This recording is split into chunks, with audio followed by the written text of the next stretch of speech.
In the distant Eisen Empire, where majestic mountains met endless forests, among the majestic towers stood a palace where a story full of secrets took place. The red-haired lady opened her eyes and woke up exhausted. Her long hair spread out across the pillow like flames, and her eyes reflected anxiety. The first thought that came to her mind as soon as she woke up was a painful one, because the heroine desperately wanted to die. Sitting up in bed, she confidently decided that this was how it had been in the past, and now everything would definitely be different. Approaching the mirror, the heroine saw a freckled and plump face and wavy long hair the color of a bright carrot. The heroine's cloudy turquoise eyes were full of despair, and as soon as she looked at herself, she immediately asked how painful the life of the past heroine had been. Fragments of memories, vague images, faces she couldn't identify, and a feeling that something important had been taken from her swirled around in her head. After looking around the room, which she didn't recognize at all, the heroine realized that she had just been reborn into the body of another girl. She found herself in a fantasy novel that she was reading just before her death, and it was called A Saint's Wish. In the novel, the story began like this. Arya, who had only enchanting, captivating beauty, one day realized that she was a saint. She received a calling and went to the capital, where she met all sorts of people and saved them, and there her path crossed with the main character, Crown Prince Sylvester. But at that time, the prince's position was very precarious, and he was forced to hide the curse with which he constantly fought and lived all his life. For many years he suffered from the curse, at least until he met a girl named Arya, who was a saint, and thanks to her, the curse began to weaken little by little, and after meeting her, Sylvester gradually began to overcome his difficulties. At this point, the whole story was a typical fantasy novel, and the heroine was trying to remember if there was an unusual plot twist. She wanted to remember at least some details, and finally, interesting facts began to emerge in her mind. The appearance of the second main character, the Duke of the North, named Benjamin Felton, was unusual. While the prince had a dark image, Benjamin was a good-natured man with blonde hair and gentle features. He also had warm green eyes, which didn't fit with the image of the cold Duke of the North. But what was even more surprising was that he had been married for a long time to a lovely girl whose name was kept secret. The heroine tried to understand why it was necessary to create such a backstory for the second main character, and whether the author really wanted a love drama. But now it didn't matter at all, because the heroine had been reborn and was already in another body, and little by little there was more and more grace in her, and less of her remained. The maids stood in front of their mistress and looked at each other, not understanding why the lady had woken up so sad. One of the maids was going to prepare the mistress's favorite tea, and the second promised to bring her favorite dish. You see, a new variety has recently arrived. The heroine asked the maids not to worry, and assured them that she was completely fine. But as it turned out, due to depression, the heroine locked herself in the room and did not come out. So everyone was worried, and she felt guilty that they had to worry so much. Beloved by her maids and living in a large, luxurious mansion, the heroine wondered where the original Grace had gone. Looking out the window, she decided to go for a walk outside and breathe some fresh air to finally get her thoughts in order. The maids carefully brought the mistress her favorite outfit, claiming that it would definitely lift her spirits if she wore it. The maids fussed around the mistress, and one of them even suggested that she take a bath first and then go for a walk. The heroine looked at herself in the mirror, standing in the long white dress that the maids had brought, and tried to understand who Grace was. Before her rebirth, the heroine was bedridden until her death, and even though her body is unsightly, the mere fact that she can stand on her feet already makes her happy. The maid suggested removing the mirror so that the lady would not be upset by her appearance, but she refused. Grace considered herself fat and ugly, but to be honest, the heroine was not that ugly, and she personally did not think so, but saw pleasant features in herself. For some reason, the real Grace had harbored a deep hatred for herself her entire life, and it showed on her body, and dark thoughts would constantly pop up in her head. The heroine agreed to take a hot bath and refused the help of the maids because she just wanted to be alone. She felt awkward washing herself with someone else's help, and fortunately, Grace felt awkward too, probably because she didn't like showing off her body, which she considered ugly. Having immersed herself in a hot bath, the heroine felt a pleasant warmth, and she even felt a little better. After a hot bath, the maids brought her an outfit, because this was her first walk in a long time, and it was so important to be beautiful. The lady put on a dark blue long dress, and looking at herself in the mirror, she thought only one thing. All the dresses in the lady's wardrobe seemed the same to her, and Grace was probably trying to hide her figure with the help of such outfits. After twirling around in front of the mirror for a bit, the heroine looked at her reflection again and confidently decided that she could handle everything. The former heroine rarely left her room and showed up in the palace, and due to her reincarnation, she disappeared altogether for a long time. Therefore, all the inhabitants of the estate were incredibly surprised. Their reaction was expected, but the heroine decided that now she would not take a single step back. The sun's rays filtered through the foliage of the trees, creating a play of light and shadow on the soft grass. The scent of blooming roses and jasmine filled the air, and it seemed that even nature welcomed her return. New Grace looked around and was delighted, because up close the garden was even more beautiful than from the palace windows. The maid who approached the mistress admitted that the master had excellent taste, and the garden really looked incredibly beautiful. She said that the gentleman had thought of everything so that the garden could be seen from the ladies' room, and all this beauty and grace was created just for her. Grace didn't immediately believe her words, because she knew too well what the real state of affairs of the former owner of this body was, and there were some nuances here.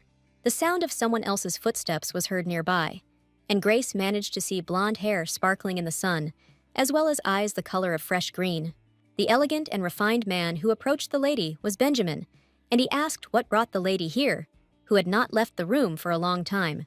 The heroine looked at the young man with bright turquoise eyes and asked if she really shouldn't have come here. The young man's pleasant appearance charmed her, and he admitted that this was not what he had meant at all. In fact, he was simply very worried about the lady, because she had not gone out or talked to people for a long time. Grace smiled and pretended to take Benjamin at his word, but in reality, she knew much more about his experiences. After all, his legal wife, who never appeared directly in the novel, is standing in front of him now. According to the novel's plot, Benjamin's wife was a red-haired lady named Grace Felton, who was never popular in aristocratic society. The red-haired heroine, named Grace Felton, was originally named Grace Linden, and Linden was her maiden name. She was the girl chosen to suppress the power of the Duke of Felton's family, and it was not through her own will that she found herself under the influence of politics and other aristocrats. Now, inside Grace, there lived another girl who had been reborn quite recently, and from now on, she was to become the real Grace Felton. In the original story, the Lindens were a minor, untitled family, and under any other circumstances, Grace would never have been able to marry into the ducal family, so she was incredibly lucky to marry Benjamin. However, she married him, having met him only 3 times before the engagement was immediately announced, and soon after that, she completely stopped appearing in social circles. Grace wished it was just a simple desire for privacy, but Benjamin was still standing next to her. The young man smiled a charming smile, because he was glad that the lady had finally gone outside and started communicating with the outside world. But Grace knew that in the end, they were not a real couple. She didn't have the best relationship with her husband, and communicating with other people didn't bring her joy. But now she didn't care at all. The reason for her true unrest is that in the second half of the story, Grace dies from an unknown illness or at the hands of her husband, which remains unknown to this day. And does this mean that even after rebirth, her death is still inevitable? And this thought never left the head of the new Grace. Suddenly, she felt a hand on her shoulder, because she didn't even notice how deeply she had sunk into sad thoughts. It was Benjamin's hand, but the girl turned around, pushed his palms away from her shoulder, and looked at the young man with a menacing gaze. Benjamin did not expect such a strong reaction from his wife, and continued to look at his spouse with surprised eyes. He asked sadly if something had happened to my lady, or if he had done something wrong that could have offended her. Benjamin assumed that the girl was probably cold and needed to be escorted to her room, as she probably felt uncomfortable being outside after staying in her room for so long. Grace insisted that everything was fine, but she didn't understand why her husband was so kind to her when he was about to kill his wife. She was only a minor character who was given a couple of lines in the novel, and her death was not even described. And Benjamin's mention of his wife's death was the last mention of Grace. But after her death, Benjamin slowly began to go crazy. He increasingly began to move away from the image of a reliable and kind person, and soon became the main villain of the story. Benjamin kidnapped the main character and tried to kill her, but then clashed with the prince and ended up dying in Arya's arms, completely maddened by pain and despair.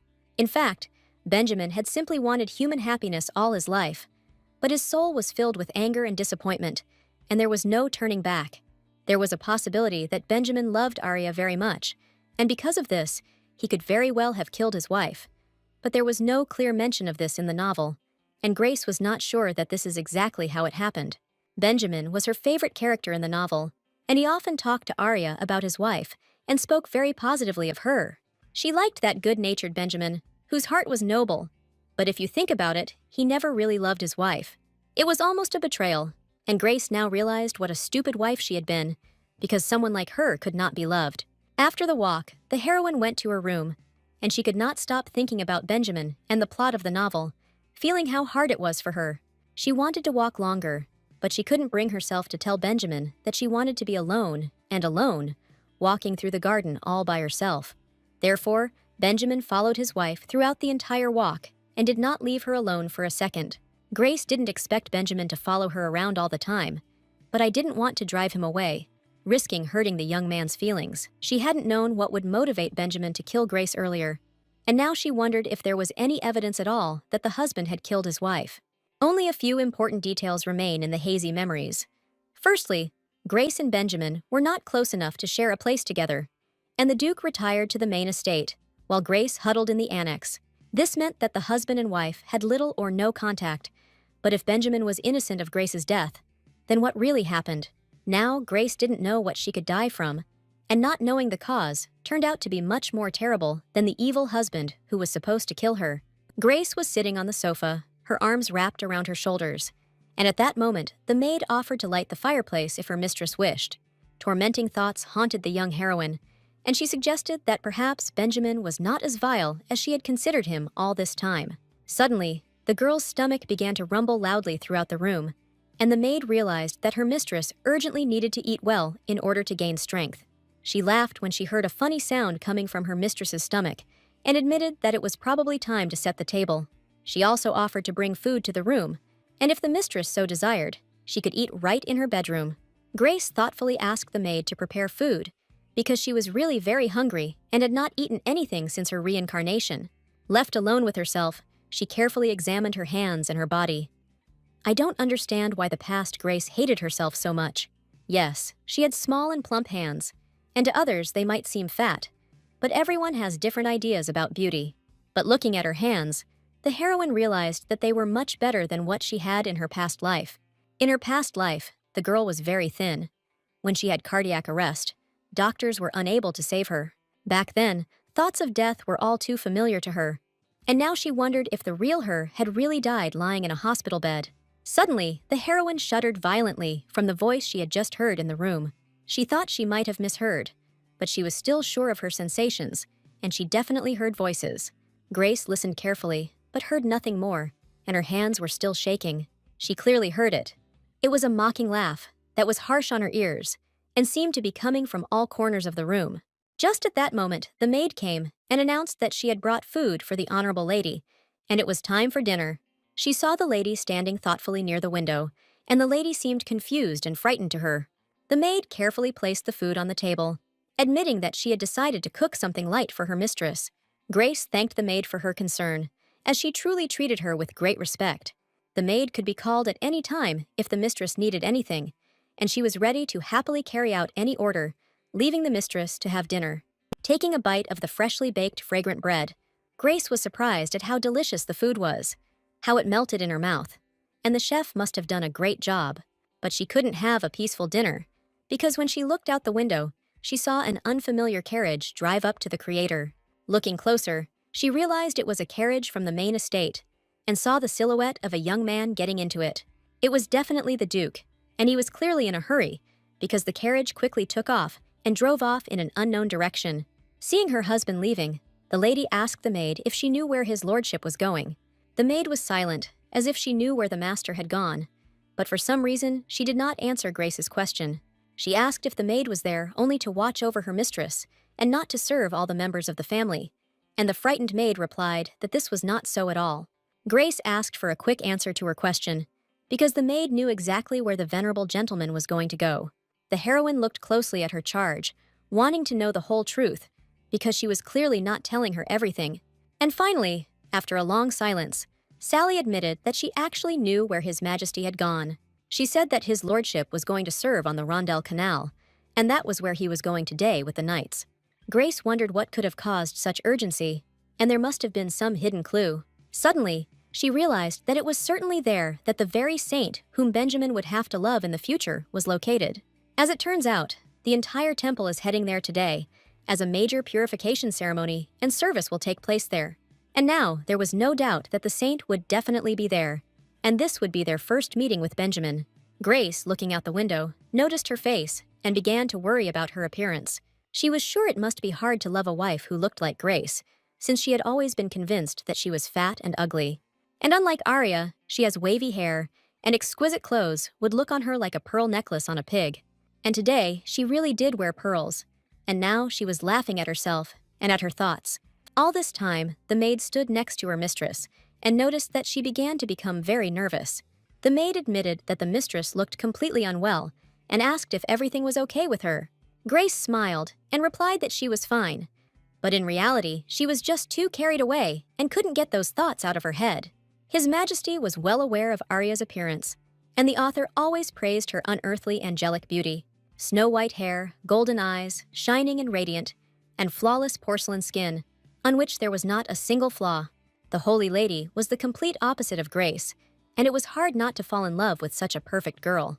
It seemed that Benjamin had become infatuated with the beautiful Arya, and this was the current state of affairs, from which the heroine had nowhere to hide. She slammed her fists on the table and suddenly uttered the word exercise, and the maid standing next to her even flinched in surprise. The heroine understood that, frankly speaking, it was not a fact that she would become more attractive after losing weight, but this was her new life, and she had to try it. She finally had a body that could move freely, and the heroine did not want to live without experiencing it to the fullest, because for her, it was great happiness. During the walk, she realized that her body was very weak, and she could not even run normally, let alone walk for a long time. And now Grace can at least walk, and for her this was a huge relief. So since this is how it turned out, the heroine decided to stick to a healthy lifestyle and increase her endurance by losing excess weight. She also planned to do something else, and for her goals, she was going to divorce Benjamin, who never really loved her. She wanted to get rid of this story and live alone, but judging by the fact that he rushed to meet Arya, their relationship had moved from dead center. And surely now the young man and the beautiful lady are having a nice date on the Rondel Canal, where he was so desperately rushing to today. Grace had no intention of standing in the way of their happiness, since Benjamin would never love her anyway, and the love story with the saint is at the heart of the novel. The lady decided to get a divorce as soon as possible and start a new happy life, so that Benjamin would no longer be around, and she would not feel the lies that were hidden behind her back. In that case, he would no longer see her as an obstacle and would not try to kill her. But there is no evidence that it was Benjamin who killed Grace. But still, the heroine suspected only him. She wanted to increase her chances of survival, and she had to do everything, whether it was a divorce or playing sports. The heroine wanted to make an effort, but she didn't even know if anything would change, and she was in no way going to leave everything as it was. The maid felt that her mistress was clearly up to something and asked if everything was all right with her.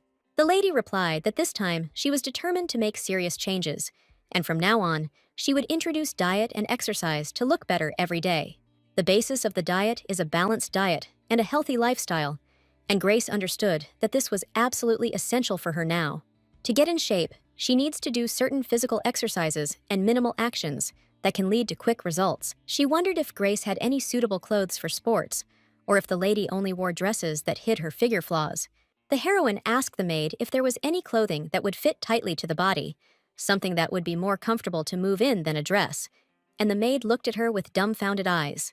The maid's name was Sally, and she knew that her mistress had been against showing off her figure from the very beginning. Therefore, she could not help but be surprised by the sudden change in the mistress's behavior, and the mistress even asked to have a couple of things she had taken in. It was necessary to call a tailor for such work, and it would be better if it was a person whom the lady already knew. She wondered how she would be able to meet new people with a body like that, but that wasn't what she wanted to think about. The heroine felt that Grace hated herself terribly, but now the only thing that mattered to her was being able to move while she was completely healthy. Grace asked Sally to go look for a tailor, but she wanted to be alone with her thoughts and come up with a plan of action. The maid left her mistress's room and for a moment wondered if anyone was watching her, because she had the feeling that she was being watched. She scanned the room, making sure no one was watching from the other windows, and drew the curtains to be sure. It took her a long time after the migration to realize what was happening, but as soon as Grace opened her eyes, a huge flood of negative thoughts fell upon her, making it impossible to think, and there was an inexplicable feeling of helplessness inside. After spending several days in bed, she finally got used to this helplessness, and then realized that there was no hospital ceiling above her at all, and this place did not look like her ward. It took the heroine even longer to realize that she was in a fictional world, and once she got her bearings, it became clear to her what she needed to find. When her mind finally came to peace, she realized that she needed to find the main character's diaries, in which she could find answers. Grace's memories were too hazy, and now she didn't really go out anywhere to be discovered. But eventually, over time, the residents of the estate realized that she was not her mistress at all. Therefore, she needed to find the diary as soon as possible to learn the details of the past heroine's life. Grace scolded herself for having to look for the diary right away, instead of wallowing in depression. But all this was in vain. She couldn't find anything in Grace's room, and the derogatory thoughts that had taken over her mind continued to surface, and this drove the heroine who had moved into Grace's body crazy. The heroine promised to do everything in her power and asked Grace to hold on, because all her thoughts were a complete lie. She searched the entire room, but suddenly came across a ring in one of the drawers that clearly looked like an engagement ring. Taking the ring in her hands, she found it unsightly, because it didn't even contain a precious stone. But as soon as she thought about it, the heroine felt very strange, and everything seemed to start blurring before her eyes. It was unclear what was going on, but one thing became clear. Grace felt strange, and memories beyond that point did not return. At that moment, the maid knocked on the door, and the heroine didn't even immediately realize that her name was Sally. She realized it was the friendly blonde maid behind the door, and said she could come in. Sally apologized for the intrusion, but every day at a certain time, she brought something to the lady. She brought health supplements, and it turned out that the lady takes medication every day. Grace didn't immediately understand what supplements were being discussed, but she began to play her part and laughed at how forgetful she had become lately. There were only 4 pills on the tray, and Sally said that the gentleman also knew that Grace was not taking them and was very worried about her. Now she needed to find out what kind of supplements she was taking, because Grace had no idea what kind of pills they were bringing her every day. She asked Sally if she knew what the supplements were, but the maid only knew that they were prescribed for health. It was all very strange and perhaps not to be trusted, and she didn't know exactly what kind of pills were on the tray. And it is quite possible that they are even trying to kill her. And this thought turned out to be the most frightening in the heroine's mind. The lady smiled and asked me to tell His Majesty that she apologized for making him worry and promised to take her pills in the future. Sally heard the new assignment and happily agreed to pass it on as soon as the gentleman returned. With each passing day, Grace's life became more and more mysterious and enigmatic, and she still had many more mysteries to unravel in order to understand what was really going on here. The only thing she knew was that Grace had died of some mysterious illness, and even after her death, no one could say what it was. She put the pills in the most secret drawer, and they seemed even more suspicious to her. It is quite possible that her husband was trying to eliminate her from the very beginning. And what is the point in finding out when the assassination attempts began?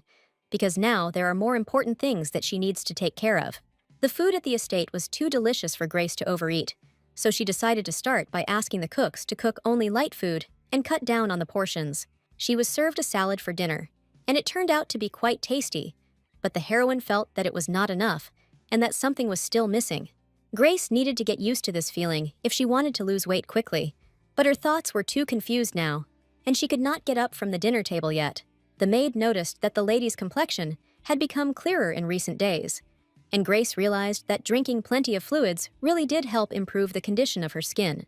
Grace knew from the beginning that drinking plenty of fluids was good for health, but Sally said she heard it from friends. The tailor was supposed to arrive before lunch today, but it was getting on for the middle of the day and he still hadn't arrived. She asked for tea, but the cookies were full of carbohydrates and could cause weight gain. But Grace didn't want the tailor to think she was being inhospitable. After all, among all the nobles, she was known as fat, lazy, and incompetent, but rumors about her inhospitality could not be allowed to spread. The heroine tried to understand where these rumors came from, whether someone could have maliciously spread them, because she was not such an ugly and lazy person. At the appointed time, the invited tailor arrived and greeted the Duchess with honor. He brought a clothing catalog, as the lady had asked, and was ready to show her all the most current and fashionable models. Grace had no idea what was currently in fashion and carefully looked through the catalog with a variety of dresses. She settled on one of the outfits and said that she really liked that particular dress, but to her great surprise, the tailor declared that he did not want to seem rude, but the dress did not suit the Duchess at all. The heroine asked why he couldn't make this particular dress, since she really liked this model. The tailor replied that Countess Corfin had recently ordered the same dress, and if it were made for the Duchess, it might cause ridicule, and also the decorations were too extravagant, and would probably look too much on the Duchess. The tailor also said that freckles were also a serious drawback for such a lady, and Sally, standing behind, slowly began to get angry at the man's rude words. The lady replied that everything was fine, but she herself understood that this madman was trying to start a quarrel. A voice inside her told her that there was nothing she could do, but the new Grace was confident in herself and knew that she could argue with the tailor better than listen to that terrible voice in her head. She certainly wasn't going to tolerate the tailor's insolence, so she opened the catalog again and declared that it was completely tasteless. The tailor asked again what the lady had just said, and the lady repeated once again that all the dresses were simply disgusting. The young man laughed and replied that it was probably because Grace was simply not familiar with this kind of outfit, and her taste in fashion had long since fallen behind. The lady asked for a point-by-point explanation of what exactly she didn't know, as she was determined to continue the dialogue with the man who had just been rude to her. The tailor insisted that the ladies spent most of their time in the outbuilding, and that this year's fashionable designs were not at all suitable for her body type. Grace approached Sally, who was often in town, asking the maid for a small favor. The heroine realized that she had lost contact with the outside world while living in the outbuilding, so she needed the help of a maid because she wanted to order some comfortable clothes, but she was only offered a dress. In fact, this was part of Grace's plan, and stirring up rumors with the help of people around her could have great results in high society. The servants in the mansion got along well with each other, so they chatted with each other every day, and perhaps by that time, everyone already knew about the tailor's visit.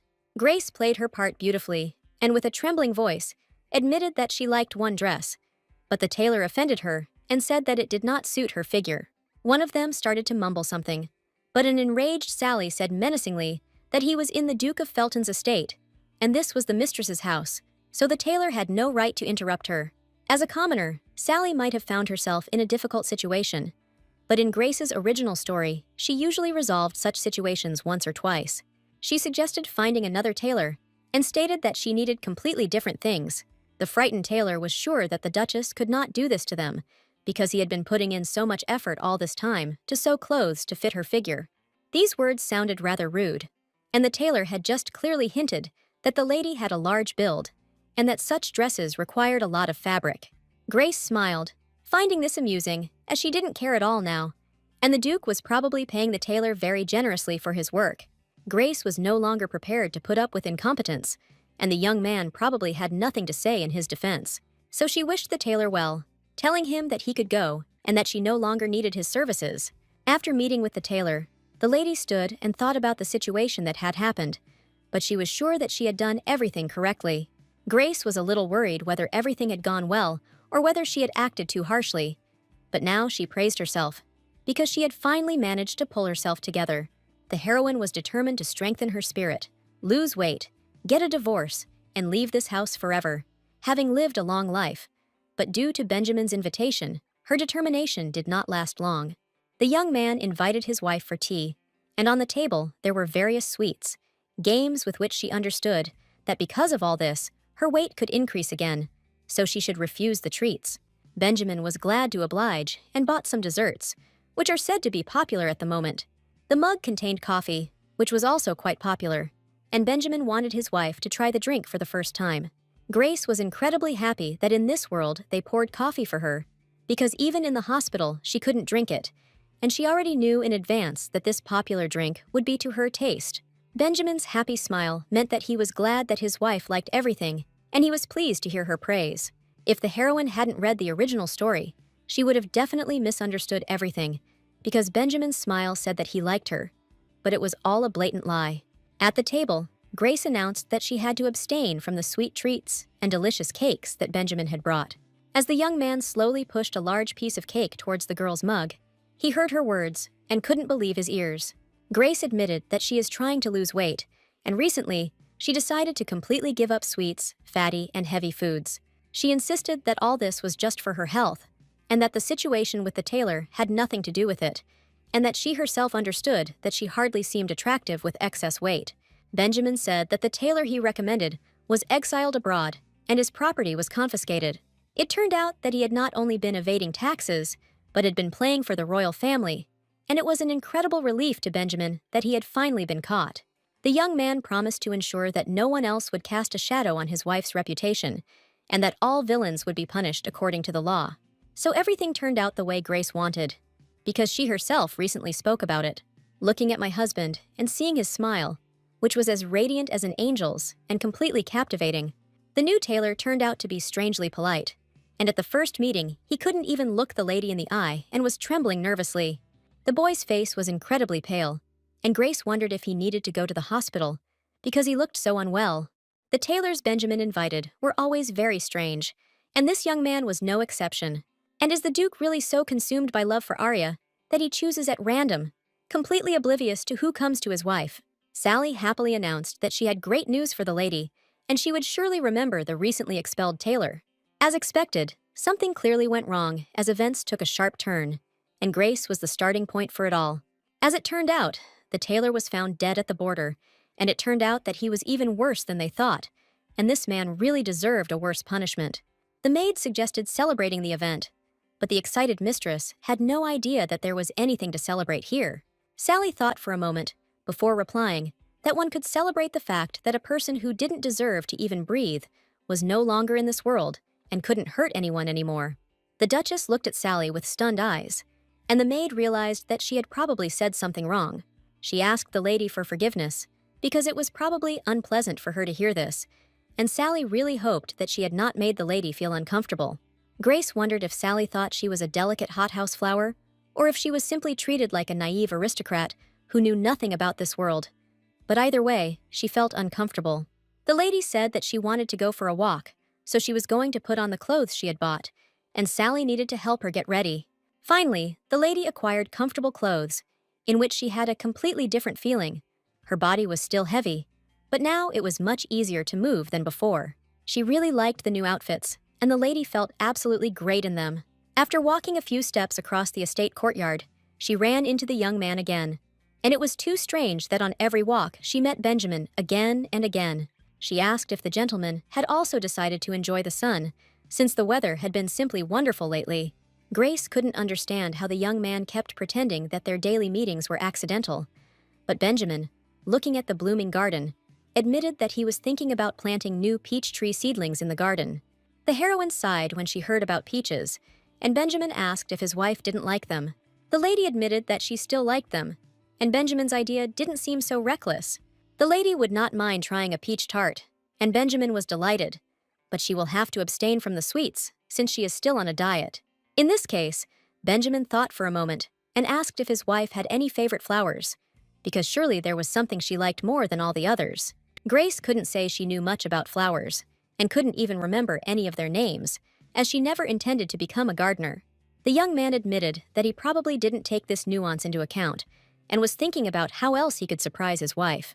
All this time, the maid Sally was watching the husband and wife, and she carefully watched how they talked and exchanged gestures.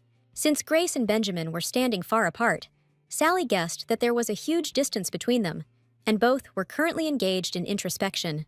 After some time, the lady finally began to experience external changes, and it did not matter whether Sally understood what was happening or not. Overjoyed, the lady asked the maid to look, because it had become much more comfortable for the girl to sit on, and indeed, she had managed to lose weight during this time. As expected, simple dietary adjustments helped a lot, as did giving up sweets and even short walks. Every day she went out for a walk, even when she didn't really feel like it, but when she looked out the window today, she didn't see Benjamin in the yard. Perhaps he simply didn't come out, and the previous meetings really could have been a coincidence, and thinking about this, Grace relaxed a little. In fact, today, she came out later than usual, and while walking through the garden, I noticed that next to each planted flower, there was a card with its name, which was not the case before. On their last walk, Benjamin admitted that he hadn't taken into account that Grace might not know the names of the plants. But now, walking through the blooming garden, she saw newly installed signs, and could not believe that her husband had done it. She suggested that perhaps the signs had been placed by the gardener, and the maid confirmed this, because the master himself had ordered the gardener to write the name. Was it because she said she didn't know the names of the flowers that the young man put up the signs? But it didn't look like ordinary kindness at all. An inner voice asked Grace to wake up, and sometimes she even felt scared by her thoughts. Looking at the signs, she didn't understand how to react, but she felt that there was a deception lurking somewhere around her. The lady suddenly began to shiver, and Sally assumed that the lady was probably cold and probably needed to go out for a walk earlier. Looking up at the sky, Grace felt a little sorry that she hadn't been able to see Benjamin. And had she really gotten used to his presence after all this time? Everything was going on as usual in the palace, and after a few days the maid became worried, because the mistress had recently seemed very thin. Grace assured me there was no need to worry, and it was probably because she had suddenly started dieting and leading a healthy lifestyle. Sally was worried that someone had said something offensive to the lady, and she kept wondering if something had happened the last time she had entered the office. The heroine just remembered the day when she was in the office, and it was a special place.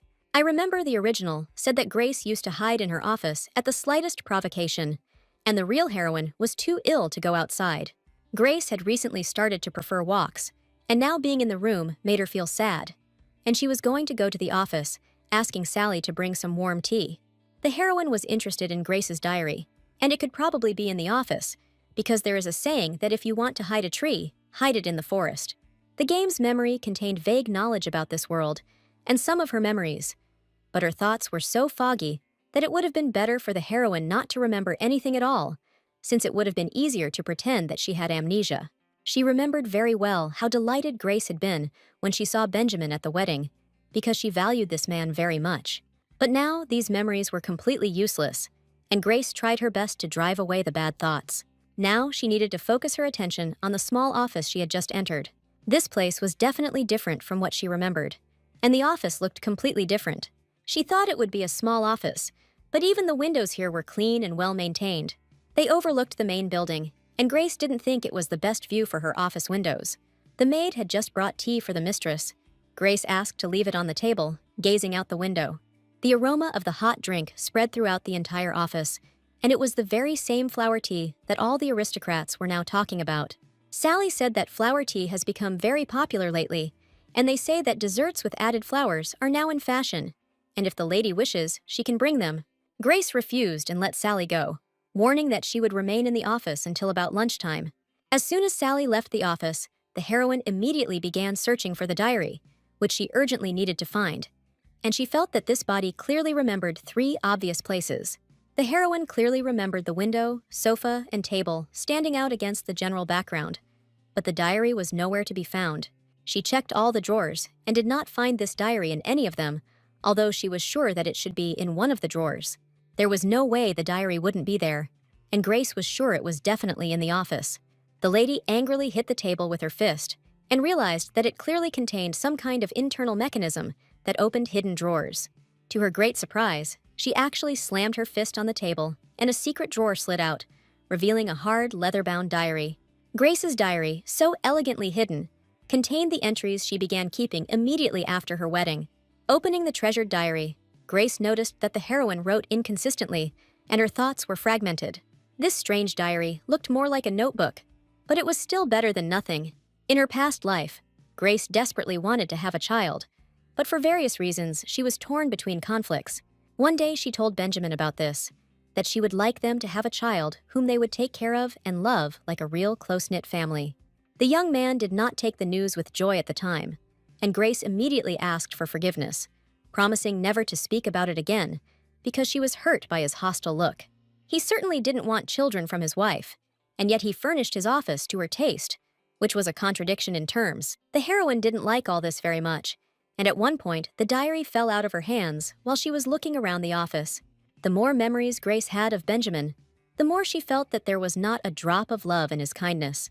As often happens in reincarnation stories, she once wondered if her husband could truly love her, but it was all just an illusion. Grace's long-held feelings for Benjamin and her emotions from being transferred into someone else's body were intertwined into a chaotic tangle that was difficult to make out. And the fact that Benjamin never really loved his wife hurt her more and more every day. So after a while, Grace couldn't cope with the influx of feelings and emotions, and she began to spend every day in her bedroom again, burying her face in the pillow and not talking to anyone. Sally tried to somehow cheer up the lady and told her about the upcoming village festival, which the lady could probably attend. There was a masquerade ball with dressing up and masks coming up soon, and Sally was sure there would be something to see there. And even though the lady was on a diet, there would be plenty of delicious food. This news worked, and the mistress finally looked at the maids with tear-stained eyes. Sally was very worried that the lady had been eating almost nothing lately, and was sure that it was time for her to treat herself to something tasty that day. Grace didn't understand why Sally and Benjamin were so kind to her, or whether there was something selfish behind their kindness. She asked herself whether she should not allow herself to die in this kindness, to live for herself and die in such a way that no one would suspect anything. Suddenly, Sally couldn't hold back her tears and admitted that something was clearly wrong with the lady, and that she was hurt because she couldn't help her in any way. Grace replied that it was not like that at all, and that Sally was very helpful, but the lady was just mentally tired and so immersed in her thoughts that she did not notice anything around her. The heroine understood that she would hardly be able to hold out for long without food, so she suggested that Sally eat everything. In an excited voice, Sally promised to bring soup, because everyone understood that the lady urgently needed to eat. Every day, the cook cooked fresh soup for the lady and kept it ready, and everyone tried their best for Grace. The maids admitted that they did not want their mistress to apologize so often, and it was time to stop asking for forgiveness, because everyone knew very well what a kind heart Grace had. They suggested taking a hot bath to relax first, and then trying some delicious hot soup. After some time, Grace finally got out of bed, took a bath, ate her soup, which meant that the servant's mission to rescue the mistress was successfully completed. While rereading Grace's diary, the heroine finally noticed something strange, and it caught her attention. From some of the lines, she realized that someone had suggested that Grace keep a diary, and that it was as if they had spoken to her about it, telling her to keep records without fail. She also found strange markings in the diary that stopped when she moved into this case, which was another mystery. This meant that Grace did something regularly, but for some reason the heroine did not remember anything at all, and it seems that the love fantasy is slowly turning into mysticism.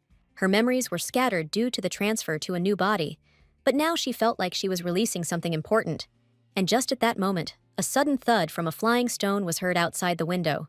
Grace didn't immediately understand what was happening, but she decided to go to the window and see where the stone came from. Looking out the window, she couldn't believe that at such a late hour someone dared to throw stones at the Duchess's windows. But below, she saw Benjamin, who stood with a satisfied smile and greeted his mistress. Taken aback, the lady moved away from the window as if she wanted to hide, but she had already met Benjamin's gaze, and he was smiling as if he was demanding attention. She decided that nothing terrible would happen if she gave the young man a minute, so she asked if something had happened. The young man admitted that it was very nice that the Duchess was still awake, and a slight red blush appeared on his cheeks. Looking at the flushed young man, Grace asked him what he would do if she were asleep, since she could convey her words through the butler. He admitted that he was not allowed to enter Perestroika, which is precisely why there was a small stone thrown at the window. He threw small stones so that the sound was barely audible, and if Grace had been awake, she would have clearly heard it, and if not, she would have continued to sleep peacefully. Benjamin apologized, but it was just an excuse, and in reality, he was just desperate because Grace hadn't gone out for her morning walks for a long time. The heroine had indeed not left her room for a long time due to her bad mood, but this was the first time she had heard that Benjamin was not allowed to enter the annex. At the moment, the extension was closed to outsiders, and no one could enter it without the Duchess's permission. Grace didn't immediately understand what this could mean, because this was the first time she had heard about a ban on visiting the annex. She was even surprised that she had personally forbidden the Duke to come here, and now she hoped to find out all the details. It was rather strange why Grace had forbidden Benjamin from visiting the annex, but the young man did not seem upset about it at all. Now the heroine couldn't understand, because Benjamin was so attentive to the bite, but for some reason she forbade him to appear here. And yet, now it remained to be seen why Benjamin was looking for his wife at such a late hour. The young man admitted that he was so happy to see his wife after a long time that he forgot himself for a moment and just wanted to see her. According to him, a significant festival was soon to take place, which all residents celebrated with pleasure. So if Grace was feeling well and had some free time, the young man suggested that they go together and have some fun at the holiday festival. The Mask Festival was a holiday where anyone could have fun in peace, soon discovering their identity behind any mask. Grace didn't remember Benjamin talking about the festival in the original story, and it certainly wasn't part of the novel's plot. But that late night, the Duke himself came to her to ask if she would like to go with him to the festival. Grace became very upset at this proposal, and Benjamin, noticing his wife's condition, shouted for a doctor to be called immediately. She agreed to go to the masquerade together, and at that moment, her face flushed fiery red with embarrassment. After these words, the heroine immediately closed the window and drew the curtains until Benjamin saw how excited she was. For some time, he stood silently at her window, watching with his mouth open to see if his wife would appear again. It was already late at night outside, and the Duke's assistant, the butler, was standing next to him.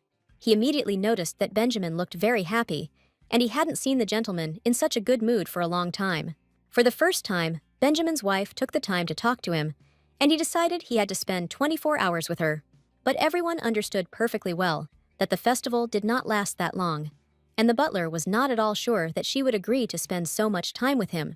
Grace lay in her cozy bed and couldn't believe that she would soon be going to the mask festival, because she hadn't been out in public for a long time. She clearly remembered that in the original, Grace rejected her husband, and the Duke was definitely not with his wife at the mask festival. That day, Benjamin went to the festival alone, and then tried to charm Arya with his puppy face and silly behavior, and it was all just Grace's imagination. Benjamin had prepared a gift for Grace, who was left at home, but he also prepared a separate present for Arya, who had helped him choose a gift for Grace, and then he pretended to give the gift as a friendly thank you. The heroine didn't know if going to the festival with her husband would change the course of history, but she was more upset by the fact that the young man would go with his plump wife.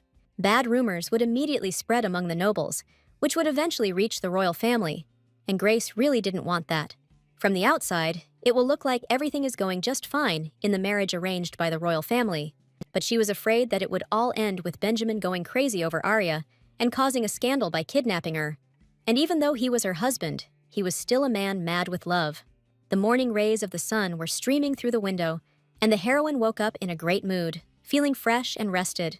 She decided to resume her walks again, but noticed that the maid, Sally, looked busy. Sally said that all the maids were busy preparing for the festival, because the mistress had to look simply charming. Grace knew it had been a busy night, and Benjamin had come to see her, but she hadn't expected the news of going to the festival together to spread so quickly.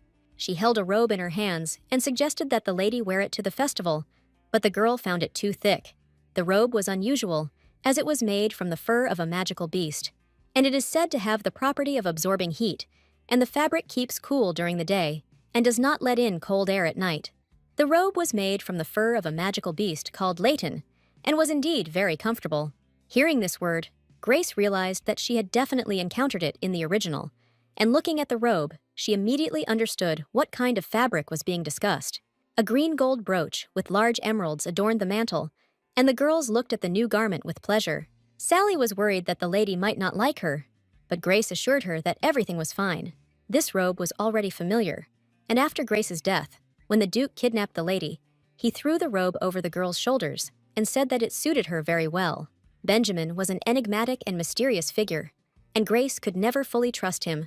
Although the young man's smile seemed warm, the feeling emanating from it was always eerie, and the heroine did not understand why the thing intended for Arya was now in her hands. She asked the maid again if it was true that she could wear the robe, and assured her with salt that the fur for the robe had been specially obtained for the mistress.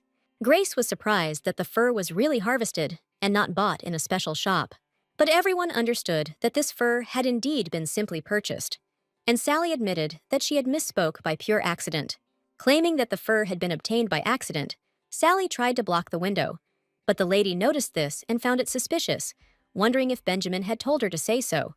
Sally just smiled and didn't say anything else, because she felt she had said something unnecessary, and since she remained silent, it meant that it was indeed true.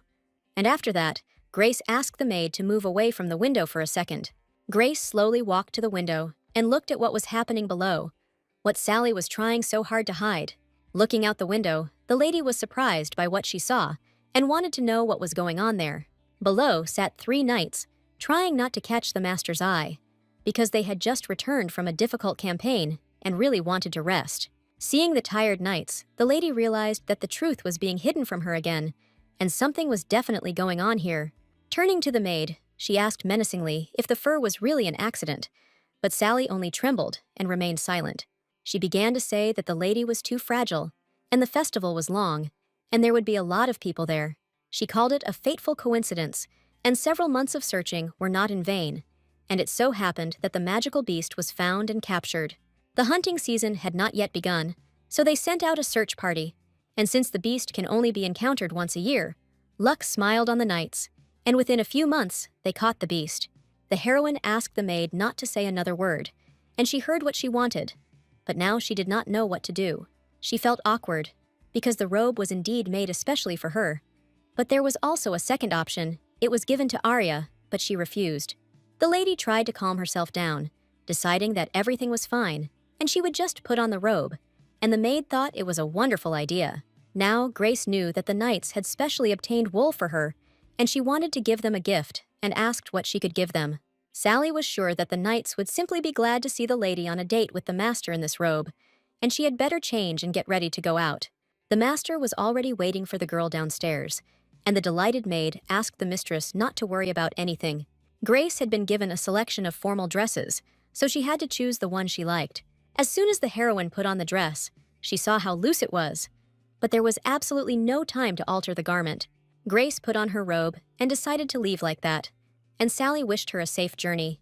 Grace put on a carnival mask and robe, and finally came out to Mr. Benjamin to go to the festival together.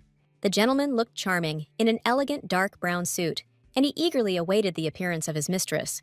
The heroine became worried, wondering if she had arrived late, but the young man reassured her, as he had come early specifically to meet his wife.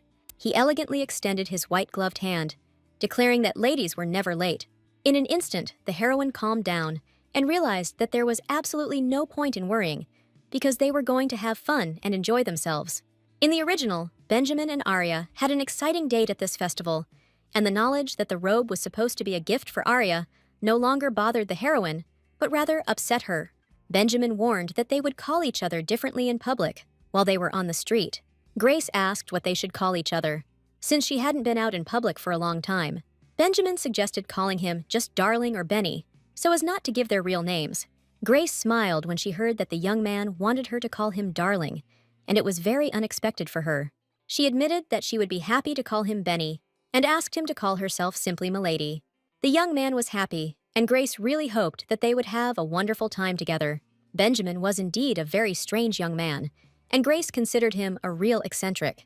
The mask festival was held at the temple, and it was the first festival Grace agreed to attend, as she preferred to stay at home and never liked the festival in her hometown. The festival was a city tradition, and the reason for wearing carnival costumes was rooted in a legend that a mischievous demon lurked among those who came to the festival, stealing those who caught his eye. Grace had heard about this legend, and her father often told her and her sister this tale when they were children. Benjamin assumed that Grace had a pretty good relationship with her sister, but the lady spoke little about her family, but always spoke about the good things. Lost in thought, the heroine did not remember anything, and the memories of her sister seemed to have been erased. And this was quite natural, because only fragments of memories of the past, Grace, were available to her, and these were only a few moments from her life. Benjamin offered the girl his hand, and the lady looked at her husband with frightened eyes. His behavior was too friendly, but Grace knew very well how the husband actually treated his wife in the original. He took her hand firmly, and Grace felt that she should be next to her husband now. He said that they should stay as close as possible, since the lady had not been in the company of people for a long time. Benjamin wondered if it wouldn't be better for them to just hold hands rather than walk arm in arm, and he took the girl's fragile hand even more tightly. The young man heard that the lady still limits herself in food, but today he suggested that she treat herself to something delicious. Grace admitted that she had actually thought about it, but since she really wanted to lose weight, she had been limiting herself in many foods. But today, she decided to remove all restrictions and just relax. It was truly impossible to resist the stalls with all sorts of delicacies, so the lady allowed herself to be pampered a little. Benjamin thought this was an excellent solution and suggested that the lady wait while he bought something tasty. The young man asked his wife to be careful with strangers, and Grace promised that she would definitely follow his words. She noticed that Benjamin looked worried, but she knew that he was the most dangerous person here. The heroine's attention was drawn to the children at the festival, and turning in their direction, she felt that it was time to approach them. Seeing 3 children sitting on the road, who were at the festival without any adults, the lady approached the boys and asked what they were selling here, and their goods were lying in front of the little street vendors. One of the girls said they were selling soap that they made with their own hands. The children asked if the lady really wanted to buy their scented soap, since she was the first one to approach them. Grace hadn't thought about buying soap, but she decided to see what kind of product the kids were selling. On the iron plates lay square pieces of gray soap, which looked not at all attractive. This soap was ordinary, the shape, the color, and the smell. Everything was simple, so the heroine wondered whether it was worth buying. But she really wanted to help the poor children, and they probably really needed money. The heroine asked where the children's guardian was, but it turned out that only the teacher had come with them, which meant that these children were orphans without parents. The lady wondered why children were forced to do such work, and whether these little ones were simply being exploited. At that moment, a young lady approached them and asked if a customer had approached the guys. She assumed the girl was the orphanage's caretaker, but this lady had a different role. The lady was an ordinary teacher who probably cared about poor orphans and tried to help them somehow. Grace was afraid that teachers at the local orphanages might be pocketing donations, so she decided to find out the whole truth. The highest position in the orphanage was occupied by the director, and the lady thought with horror that this man could certainly take money from the orphans. The lady didn't know how to help these children, because if she just bought all the soap, it would be a short-term solution. She came up with an idea and could sponsor these children as a duchess, because the children hardly had a chance to become independent and do without sponsors. Grace felt a strong desire to help innocent children, and this must be the obsessive nature of the previous heroine, so she turned to the teacher and asked her name. The lady finally decided to be polite and introduce herself, and gave her real name, believing that it would be more correct. The young teacher's name was Cleta Dunn, and she was very sweet and friendly. Smiling, the heroine admitted that she was very glad to meet him and was going to propose an interesting idea to the teacher.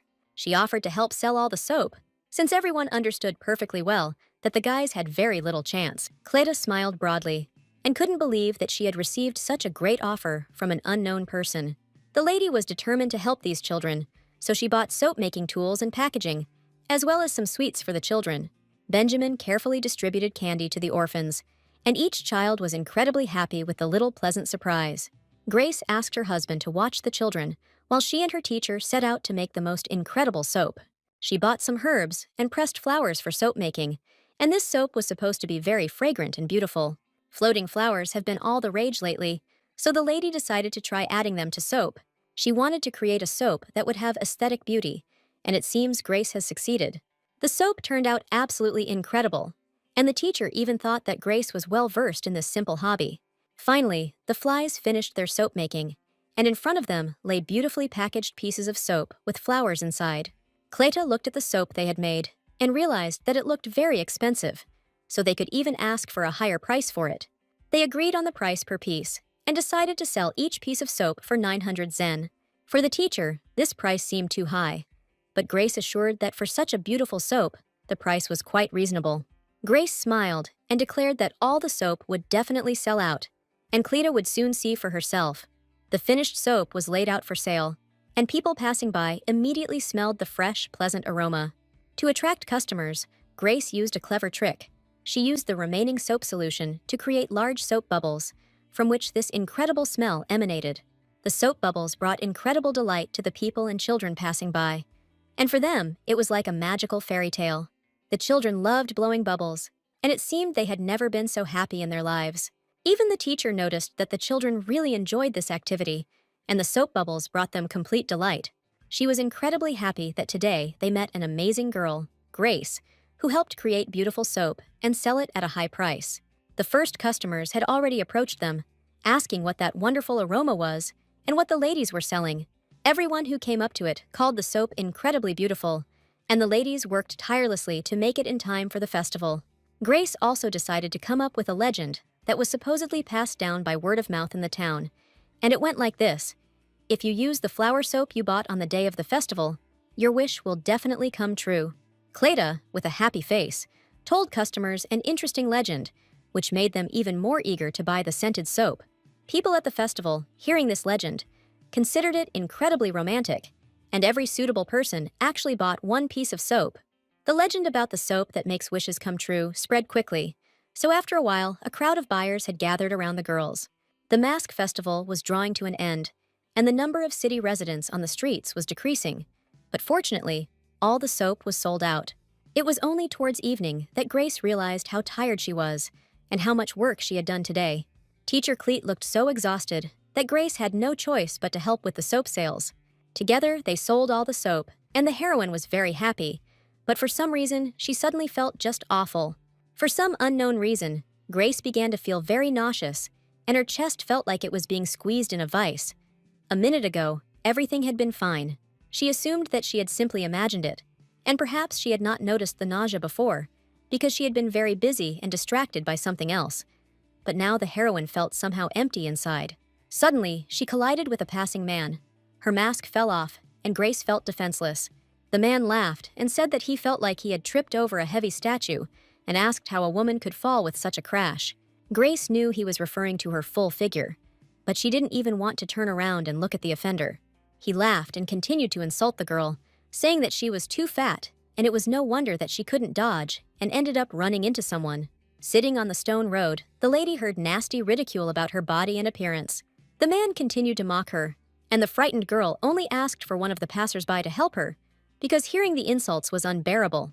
The punishment immediately caught up with the offender, and at that very second, a huge suitcase flew at him, instantly knocking him off his feet. It was Benjamin, who declared that he was in a good mood today, and the man had better not spoil it if he wanted to leave here on his own 2 feet. Indeed, her husband Benjamin was nearby. He slowly took off his hat and put it on his wife's head, since her mask had fallen somewhere. The heroine was still sitting on the road, and from the unpleasant sensations and unbearable fear, she seemed unable to move. Benjamin walked up to his wife and asked her to listen carefully, because he had just seen with his own eyes how a stranger called her names.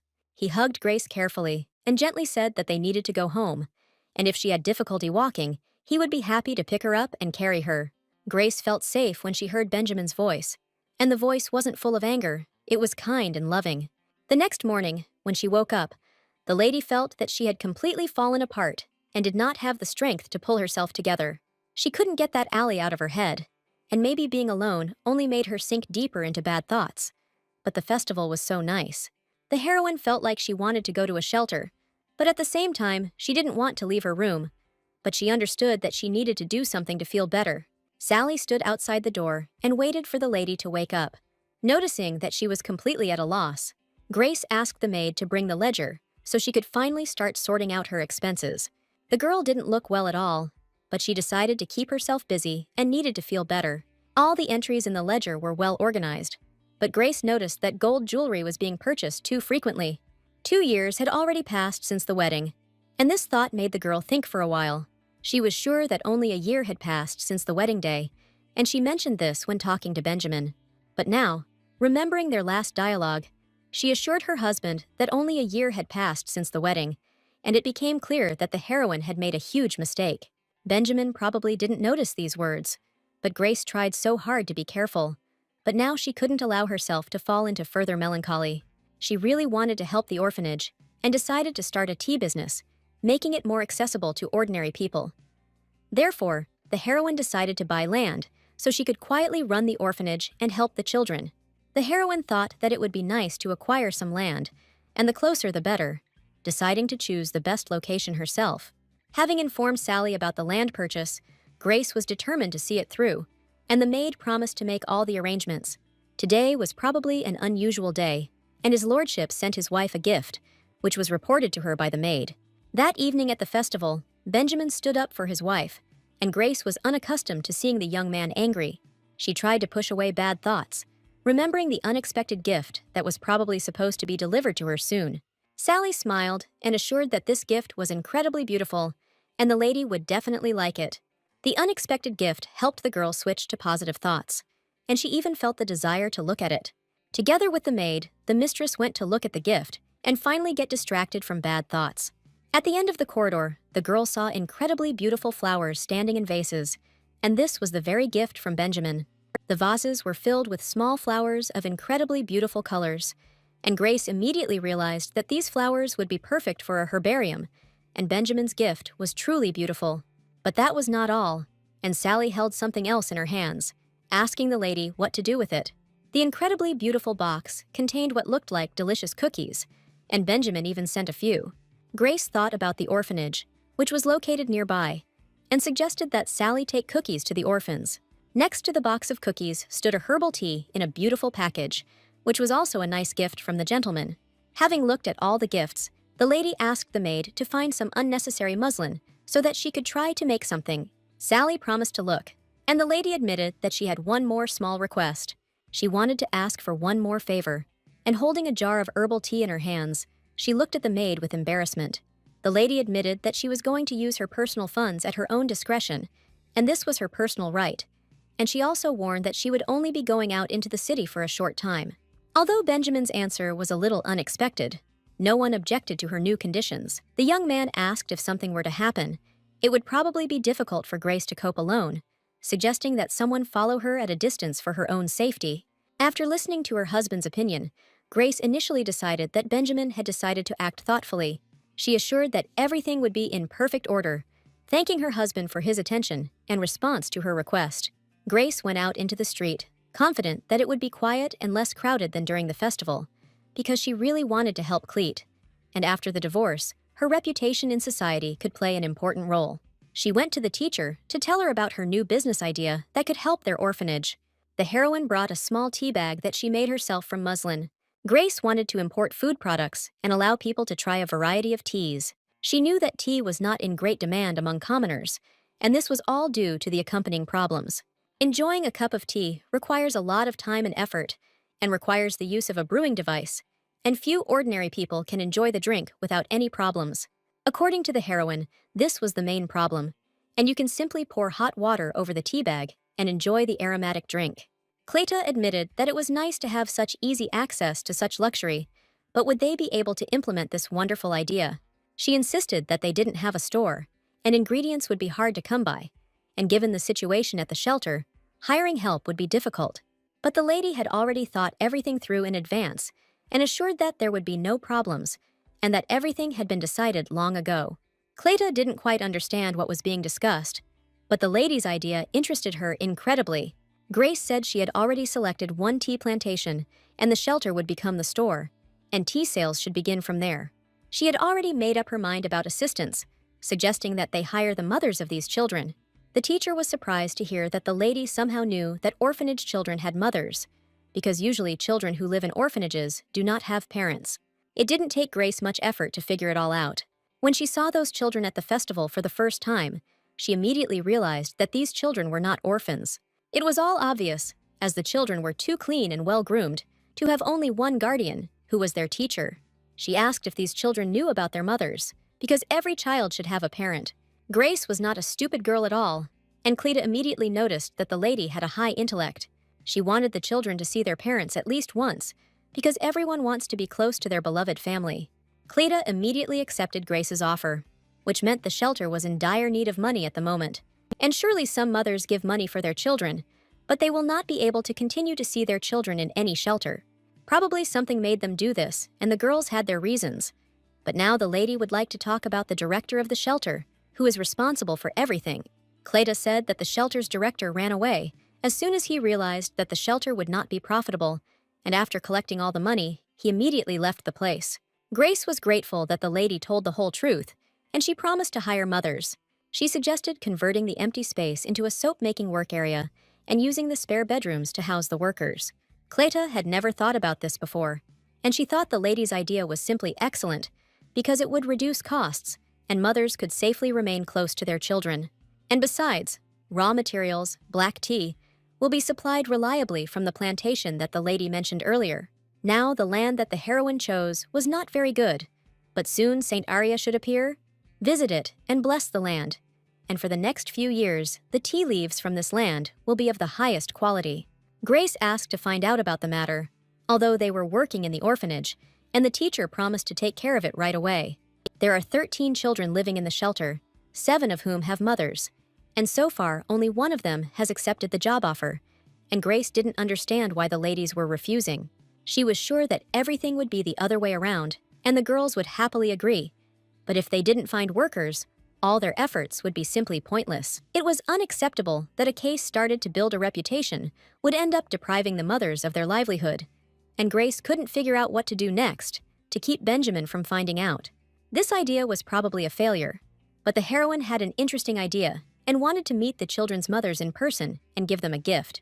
I didn't understand what they were talking about or who exactly Grace wanted to meet, but the lady looked quite inspired.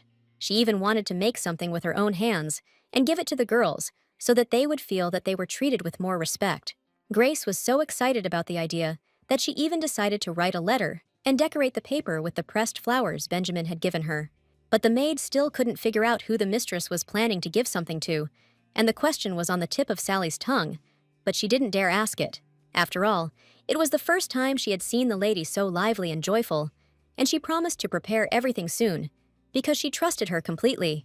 In one of the palaces, a young man sat in a leather chair, pondering important issues.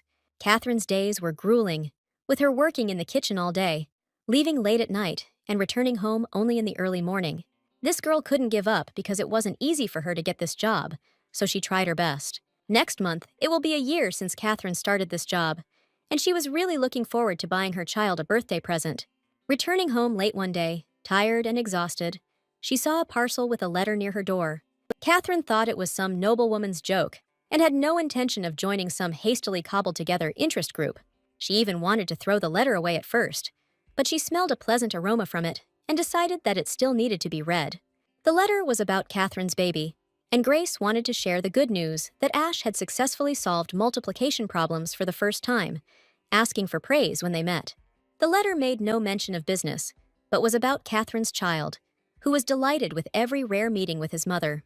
As the lady read the letter, tears appeared in her eyes, and these kind and gentle words were enough for her. After reading the message, Catherine thought that it was written by a very strange person, but this letter was not the only one. Letters like these, full of warmth and kindness, kept coming, and eventually they convinced the mothers to agree. It took one lady a whole month, but she eventually agreed, and because of the games, she was sure that this was only the beginning.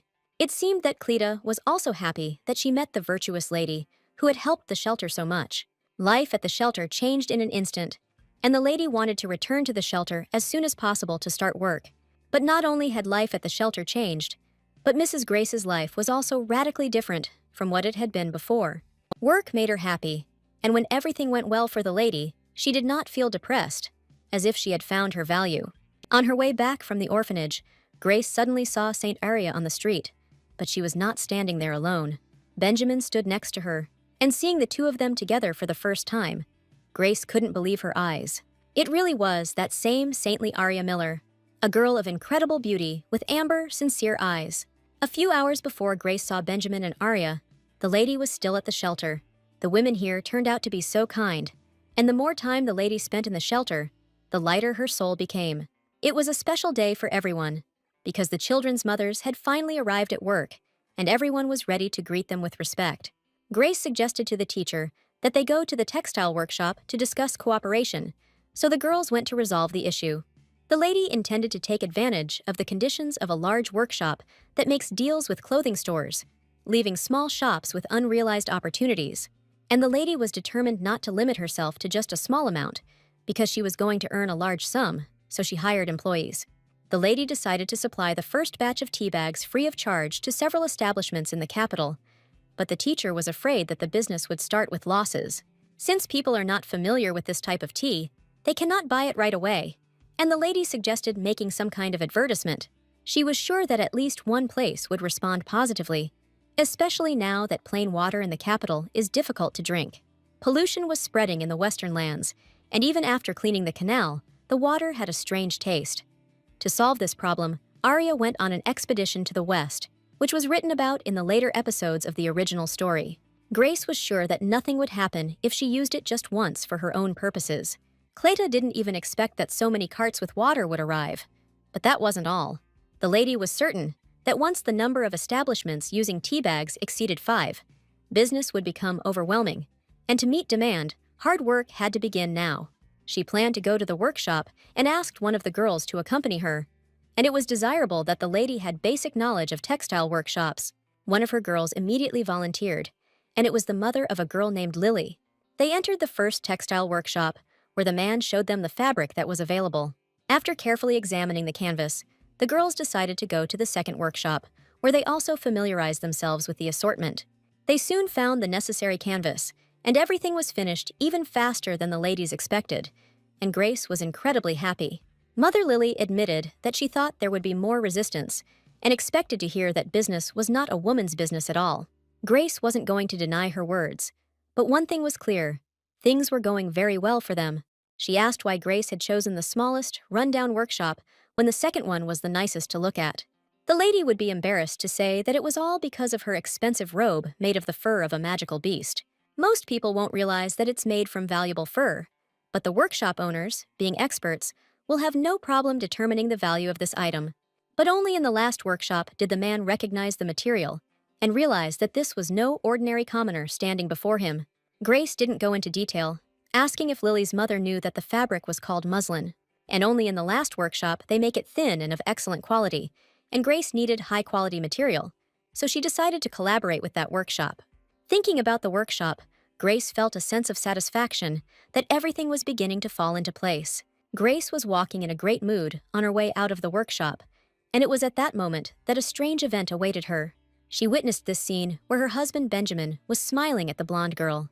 They were standing right in the center of town, having a nice conversation, but Grace never expected to see her husband next to Arya Miller so soon.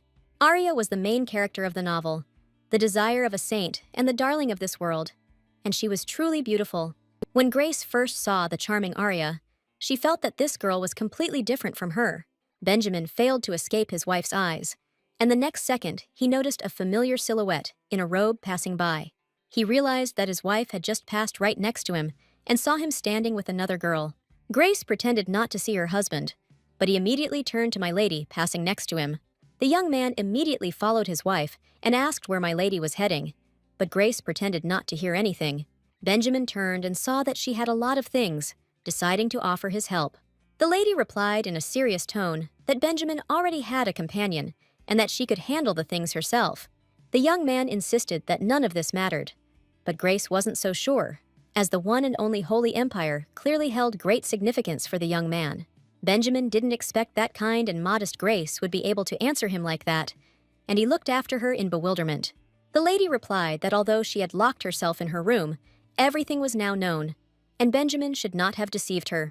Seeing the situation that was incomprehensible to her, Arya stood aside, completely unable to understand what was going on here. Her gaze was dark and sad, but the lady was not at all to blame for the fact that Benjamin turned out to be a lying deceiver. Grace and the worker finally made it to the shelter, and Mother Lily never asked anything when they met. She must have been very curious to know what happened, but this girl turned out to be very tactful. And although she was not at all from their circle of people, the girls quickly became close while working. After meeting Benjamin, Grace felt uneasy and had to suppress her out-of-control emotions while working. Together with the children's mothers, they finally got down to important work, and each of them was passionate about the new endeavor. After meeting Benjamin, Grace decided she needed a divorce quickly, and she was too scared to hear about her husband's true feelings for this girl. After a hard day at work, the lady lay down on her bed, exhausted, and it felt like cats were scratching at her soul. She didn't want to eat anything, and she felt absolutely disgusting, and she probably should have admitted that she had changed after reading the diary, and now she had completely become Grace Felton. Having established important work processes, the lady informed Cleet that she would probably not be able to devote much time to their business.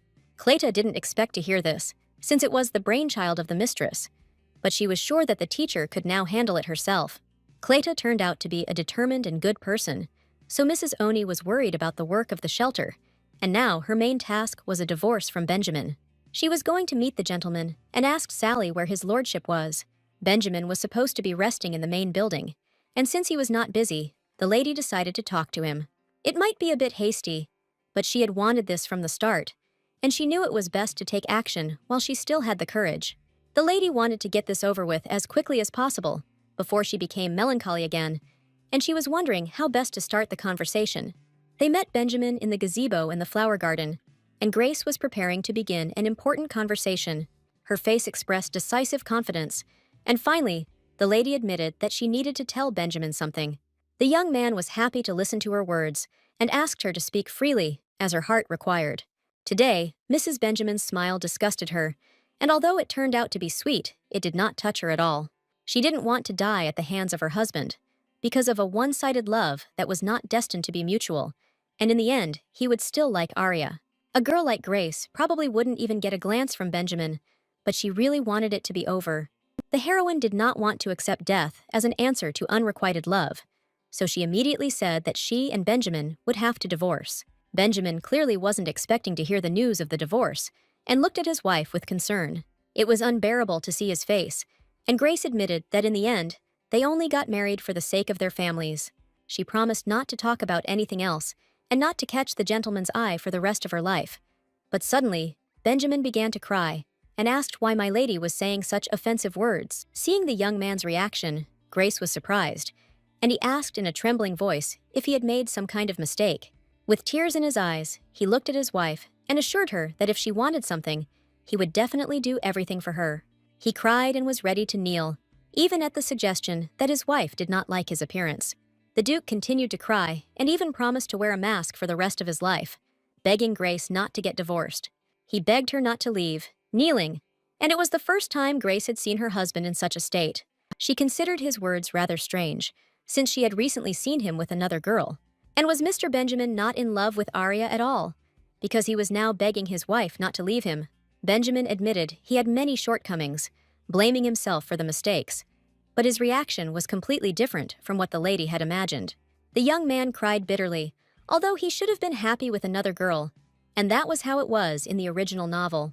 She didn't know what to do or whether she should console the young man, but she tried to remain calm, because her heart couldn't waver. Benjamin, with a sad face, admitted that he would do as the lady wished. But there was one problem. Divorces of high nobility are heard by the royal court, and every action they take has an impact on the empire in one way or another. There is also a period of reconciliation, during which they must meet frequently and spend time together, and may have to attend official events. Benjamin asked the lady not to worry too much, as this was only the worst-case scenario. He apologized to his wife and promised to take care of the necessary paperwork. Grace asked for a good rest, as they had a long process ahead of them.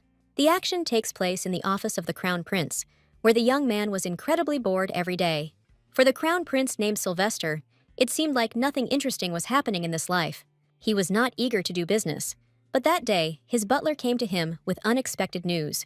The Crown Prince asked his assistant what the urgency was, knowing full well that it was best not to disturb Sylvester. The assistant held a document in his hands, stating that a petition for divorce had just been received. It was a petition for divorce from high nobles, and Sylvester wondered who it could have come from. Once Sylvester learned that the document came from the Duke of Felton's family, he did not believe that the couple had decided to divorce. Grace had already read the documents and learned about the 8-month period for reconciliation, and for her, it was a very long time. She asked what she should do during this time, since she could not escape the conditions. The butler suggested that the lady, if she didn't mind, have dinner with the gentleman, and Grace even asked his question again. Eating together is also considered a marital activity and is taken into account when the Imperial Department assesses the fulfillment of marital duties. But that didn't mean Grace had to stay in the main building, and they say that this category is given special attention. Grace warned the butler that she was going to leave for a short while and return for dinner, but a knight was required to accompany her on the walk. The lady was planning to visit the shelter again, so she agreed to the conditions. In the palace in recent days, the walls seemed to be suffocating her, and the lady wanted to use this as an excuse to go out into the city. Walking slowly down the corridor, she felt a cool breeze blowing from somewhere. She saw that one of the windows was open, so she immediately went to it to see what was happening below. She looked closely at the fragrant garden, but noticed something strange that had definitely not been there before. The heroine went outside to check something, and she clearly remembered that the item she needed should be somewhere in the garden. Grace's eye fell on a very small and light stone, and for some reason, she paid attention to it. Taking it in her hands, the lady felt strange, but something told her to pick up this stone. As she looked at the small stone, the lady felt a bad premonition, and she was sure of her feelings. She seemed to see her reflection in this stone, and tried to examine it even more closely.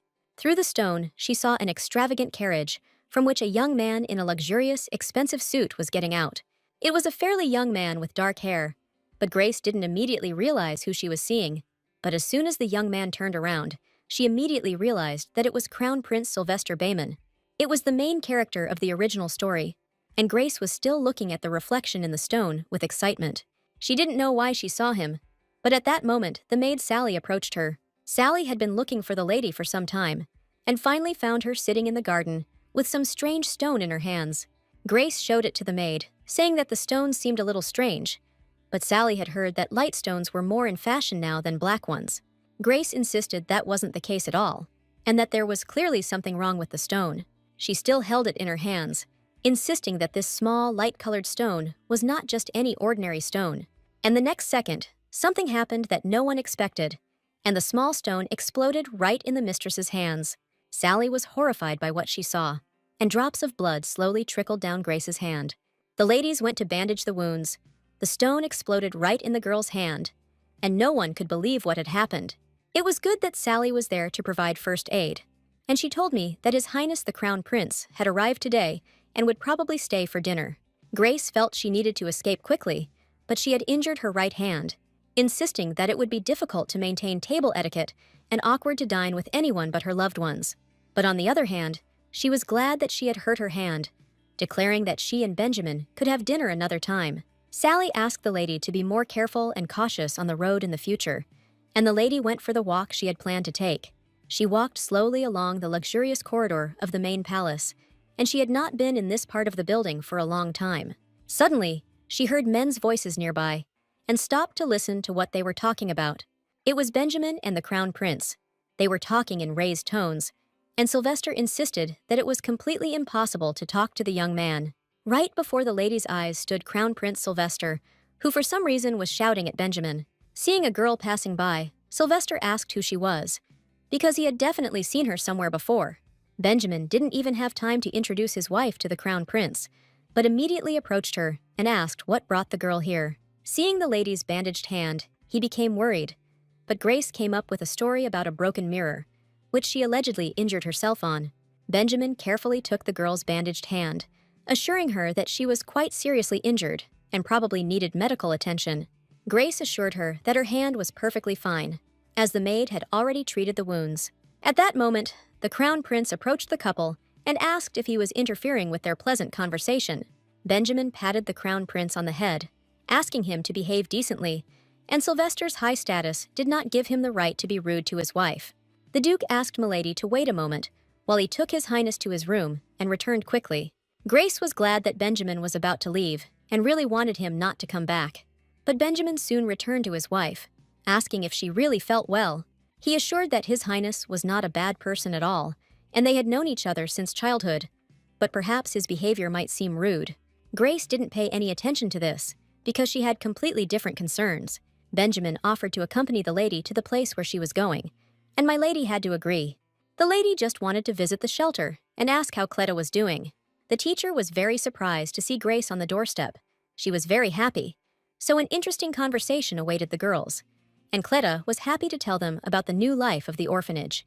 When Cleta saw Mrs. Linden, she was very happy and admitted that she felt very empty without Grace. But all this time, the lady was confident that everything was fine in the shelter and that things were going quite smoothly. Her expectations were met. The shelter secured long-term contracts with institutions, produced custom products, and at this rate, they were certain to be successful. After some thought, Cleta admitted that she would like to visit the plantations, but the train takes forever, and the gate fee is so high that she hasn't even gone near them. Grace explained that it was best not to use the gates, as there were rumors that their energy source was unstable, although this had previously only happened in certain areas. The lady thought about the gate, but her memories of it were horrifying, and it was definitely not their option. This happened when the western gate failed, resulting in numerous casualties. Then a terrible event happened, and the gates exploded. Most of the local residents were seriously injured. Every resident of the empire knew about this catastrophe. The situation was tragic and caused pain to everyone who was not indifferent to it. The gate connects different places through connecting passages, and although all the people were saved, they were left deeply shocked and mentally traumatized. Because of this disaster, Arya ended up going on an expedition, stopping at tea plantations to bless them, and if the lady manages to prevent the disaster, it could hit their business hard. The mistress valued human lives above money, so she suggested continuing to use carriages instead of gates. Later, when they had more resources, they could hire escorts. The lady was getting ready to go to the tea plantations, and the good-natured ladies from the shelter wished her a good journey and were looking forward to her speedy return. Grace needed to go to the Gate Control Bureau. It sounded reckless, but she figured out how to use her position to prevent a disaster, and if everything went well, Benjamin would not be blamed for the incident. If a man who has done 100 good deeds makes even one mistake, those around him will tear him to pieces. Even Benjamin, who came up with the idea of transporting through the gate. Journalists, bribed by hostile nobles, will flood the newspapers with slanderous articles, causing Benjamin great harm and Arya to become his consolation. If she was going to prevent a disaster, the course of the plot might probably change. But for now, she decided to focus on saving people. To do this, you need to create a fake situation in which they will have to check the gate today. So Grace had an important mission today, and standing in front of the gate control office, she was going to cause a little commotion there. Due to her intolerance to magic, she was about to faint in the bureau, and then Benjamin would check the gate connected to the west and immediately discover the problem. It was the quickest and easiest solution, so Grace decided to go ahead with it without hesitation. The closer Grace got to the magical gate, the more her body reacted, and the sensation turned out to be much more unpleasant than she expected. Suddenly, she felt like a little girl again, who was constantly laughed at by children, and who didn't even have any friends as a child.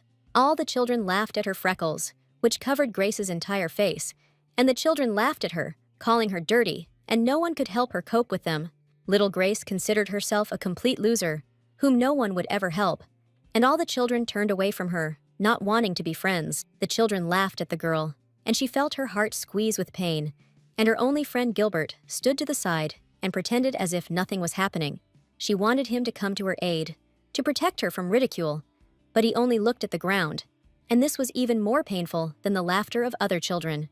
Surrounded by children laughing and pulling the girl's hair, Grace begged Gilbert not to leave her alone, but the boy had already made his choice, leaving his girl all alone among the children bullying her. But it was just a dream about memories for little Grace, and waking up in her bed, the heroine realized how painful and unpleasant it was for the heroine when she was a child. The lady opened her eyes and realized that this dream belonged to the heroine Grace, and now she knew how terribly she was bullied by other children as a child. She woke up in the morning feeling depressed, wondering if she had acted too rashly yesterday. Yesterday's hike turned out to be not the most pleasant event, and a minute ago everything was fine with the girl, but soon everything changed dramatically.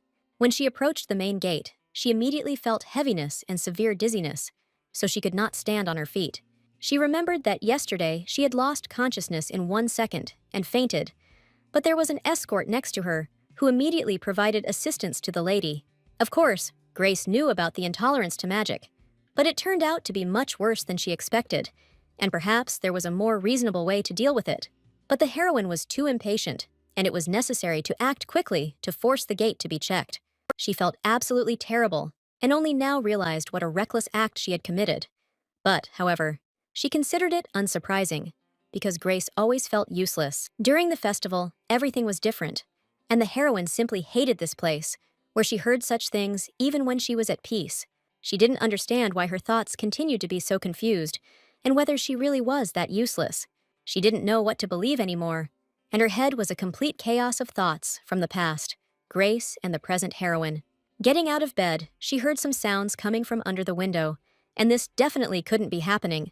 Walking to the window, Grace carefully opened it to make sure there was no one downstairs, and that she was probably just imagining things.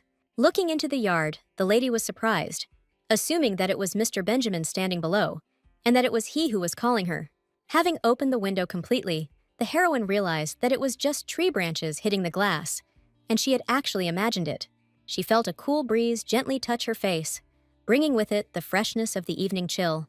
But to her surprise, she saw Benjamin below, who shouted her name so that she wouldn't stand by the window, since she had just recently lost consciousness and was not yet well rested. Grace apologized and asked the young man for forgiveness, being sure that she had probably caused him a lot of trouble, and she didn't want to faint like that, and if she had known it would end like that, she wouldn't have even tried. Benjamin didn't respond to these words and pretended not to hear them, starting to talk about the tea bags that he regularly buys for food to send north, along with supplies. And thanks to Grace, the Northerners can now enjoy delicious tea. The lady replied that it was not incredibly difficult for her, and anyone could have thought of such a thing. But the young man claimed that it was she who brought this idea to life and helped many people try the new drink, and she was definitely the first in this matter. Now, even if supplies were sent north, the shelter could be covered for a long time. But most of all, Grace was pleased by Benjamin's praise, which made her feel a little happier. The young man admitted that he had recently been to the gate control office due to the incident with Grace, so he began actively checking the gate. He asked the ladies' forgiveness and said that he would like to talk about Saint Arya, if the ladies were ready to listen to his words. The lady wanted to talk about this girl, but now she was definitely not ready to discuss such a serious topic. Benjamin admitted that the girl must be uncomfortable, and it's likely that he's being too persistent right now, so they can easily postpone the conversation to another time. In fact, Grace really wanted to hear the truth, so she agreed to talk right now. But it felt a little strange to continue talking like that through the window when the boy was downstairs. So she asked him if he wanted to come in. I was incredibly happy as soon as I heard that Grace invited him into her room, because this had definitely never happened before. Grace saw Benjamin happily run into the outbuilding, and she didn't even understand why she invited him. The lady became very agitated and thought that due to her poor health, she had completely gone crazy and her emotions were completely out of control. But it was too late, and she had just called Benjamin into her room to talk, and there was simply no point in blaming herself. She just had to get ready for the meeting with Benjamin in the shortest possible time. But when she looked at herself in the mirror and saw her appearance, Grace was simply horrified. Her disheveled hair hung like straw on her head, and her face was tired and frightened. But looking at herself in the mirror again, she decided that she probably shouldn't be worried about anything like that right now, other than her perfect appearance. The lady didn't even have time to understand anything when she heard a loud knock on the bedroom door. The very next second, Benjamin entered the room, incredibly happy to see his wife. He wished Milady good evening and asked why she was standing to greet him when she could not even get out of bed due to her poor health. But the lady was not used to greeting guests lying in bed, so the heroine greeted her husband standing. The young man admitted that they were one family, and if the lady felt unwell, she could go to bed, and he would sit next to her and they could talk calmly. Benjamin began the conversation by saying that he had been very ill as a child, and it had not gotten better, so his parents were extremely concerned about his health. But one day, something happened, and it was something else entirely, for suddenly Benjamin recovered. And after that, his parents became very religious. He wanted to get closer to the saint for other reasons. He wanted to become friends with her, and later introduce Arya to his wife. Benjamin even suggested going to a temple together sometime, and it would be a great place for a first meeting. Grace didn't know whether to believe that Raisin simply wanted to be her friend, or that he had other ulterior motives, but she decided to give him a try. The young man claimed that he and Arya could hardly be called friends, and he openly admitted this to his wife. The next day, the young couple went to the temple to verify the truth of Benjamin's words. Walking down the street with her smiling husband, Grace couldn't understand how it had all come to this, because now, for the first time, they were simply having a good time. Grace remembered Benjamin telling her that when they were heading to the temple, he asked her not to go too far, and they go there together only so that Grace no longer feels lied to by her husband. Therefore, he was happy to introduce his wife to Saint Arya, without hiding anything from each other. But there was still one small detail that Grace would like to change in Benjamin's clothes. She took off the dark green headband from her hair and carefully wanted to hand it to her husband. She tied a beautiful men's bow on his white shirt, because it will look much more attractive. Benjamin's face burned brightly with embarrassment, and he immediately decided to make sure that this bow did not come undone under any circumstances. As Grace walked leisurely about her business, she heard a familiar female voice nearby and turned around. She saw the frightened teacher Cleta in front of her, and their meeting was very unexpected. And from the girl's face, the lady understood that something terrible had happened. Grace asked what the rush was about and what had happened, but the out-of-breath teacher couldn't even say a word because she was so worried. Having calmed down a little, with tears in her eyes, she confessed that someone had recently broken into the shelter and caused extensive damage. The lady immediately put aside her business with Benjamin, and they, together with the teacher, went to help the orphanage and find out what really happened there. All the things were scattered, so Grace suggested sorting what could still be used and what couldn't.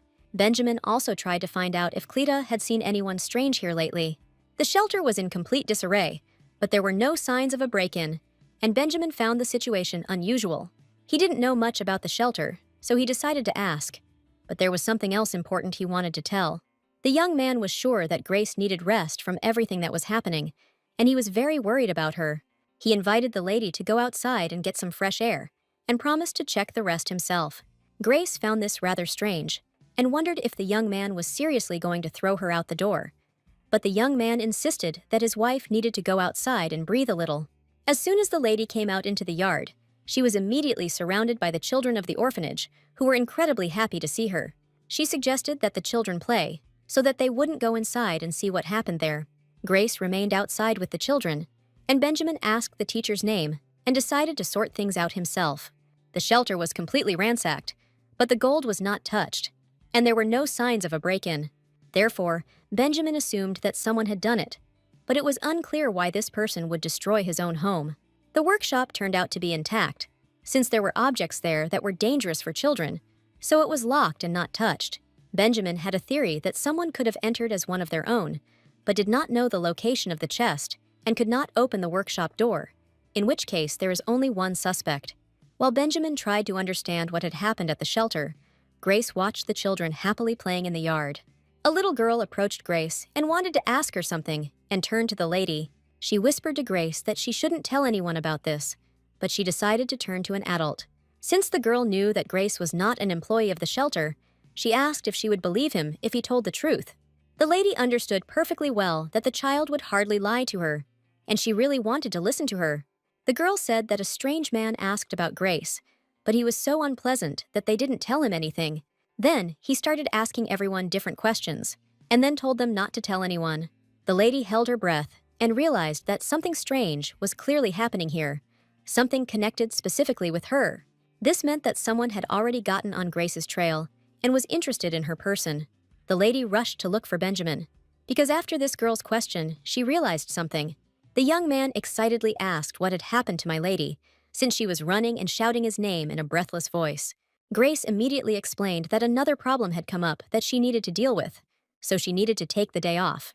Cleta apologized for keeping the lady when she was not feeling well, so she wanted to try to sort everything out herself. Grace felt she needed to step away from the shelter, as everything that was happening was causing her anxiety and stress. Benjamin understood her perfectly, but he was sure that before it wasn't the other way around, that he liked to look there. Grace said that one of the children noticed a strange, frightening man, and it was probably the newspaper man. Benjamin asked if Grace really thought the newspaper man was the person who broke into the shelter and was an accomplice. But everyone was sure that the director of the orphanage, who had escaped from it long ago, was primarily involved in everything. According to the lady, the money was kept in a chest in the bedroom closet, and the premises previously used by the director are now empty. Most likely, the director turned everything in the shelter upside down in search of a new location for the chest, and then escaped, and everyone was very lucky that the chest was hidden. In order to reveal the identity of the newspaper man, Grace was even ready to go out alone at night in order to arouse him with her appearance. The young man, of course, refused. He was sure that this was not a very good idea for the girl for her own safety. After all, she had just fainted, and all this was too risky, but Grace was not going to put herself in danger. He agreed to listen to his wife, because she really wanted him to hear her plan. The newspaper man was a man named Tom Birkin, who was assigned to pursue his goal. His only goal was money, and he wanted to create gossip to enrich himself, so this was the only reason that made him relentlessly pursue Lady Grace. He knew very well that ladies rarely went out lately, so it was difficult to predict when she would be on the city streets again. But unexpectedly for himself, one dark night, he saw a familiar dark blue robe in the distance. Her red curls were fluttering in the wind, and the newspaper man immediately thought that the lady had dared to go out alone at night. Watching the passing figure in the blue robe, the newspaper man was surprised that the lady was walking completely alone without security. Following the girl in the blue robe, the newspaper man felt a little guilty, but still couldn't help but do it, because he only needed to look at her face, and for the sake of money, he was ready to do anything, even scare a girl at night. Putting his hand on his shoulder, not even a second passed before the blade of a sharp ball appeared in front of the young man.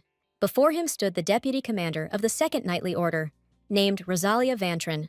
The lady said the young man had been arrested for endangering the Duchess's life and was charged with a serious crime.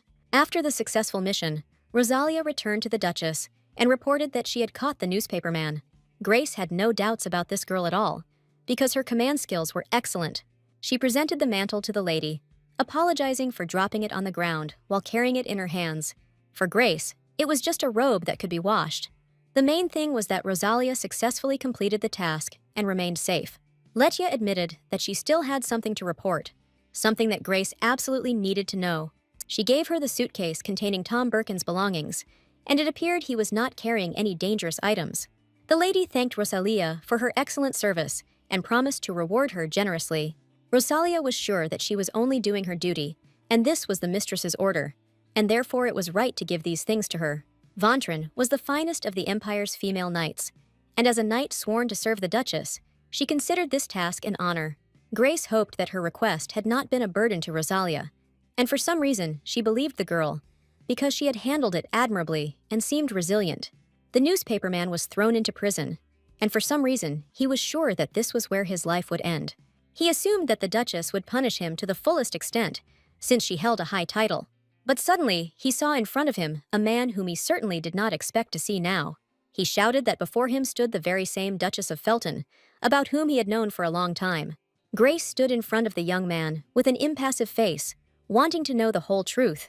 She immediately stated that if the young man tried to do something bad, she would immediately call the guards. At that moment, for some reason, the young man thought that the rumors were exaggerated and that a noble lady was standing before him.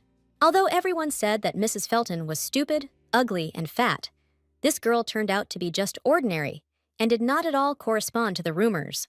Grace read everything the newspaperman had managed to find out and admitted that the young man had done quite a meticulous job. He asked if the lady had come to hold him accountable for such a gross violation. Grace said Benjamin is ready to bring the boy to justice, but given the current situation, a more severe punishment may be imposed. So she decided to give him another chance, and came to tell him exactly that. If the young man decides to take advantage of this opportunity, he will not receive a life sentence at trial. The young man grinned and asked if summer death could really threaten him in such a stupid way.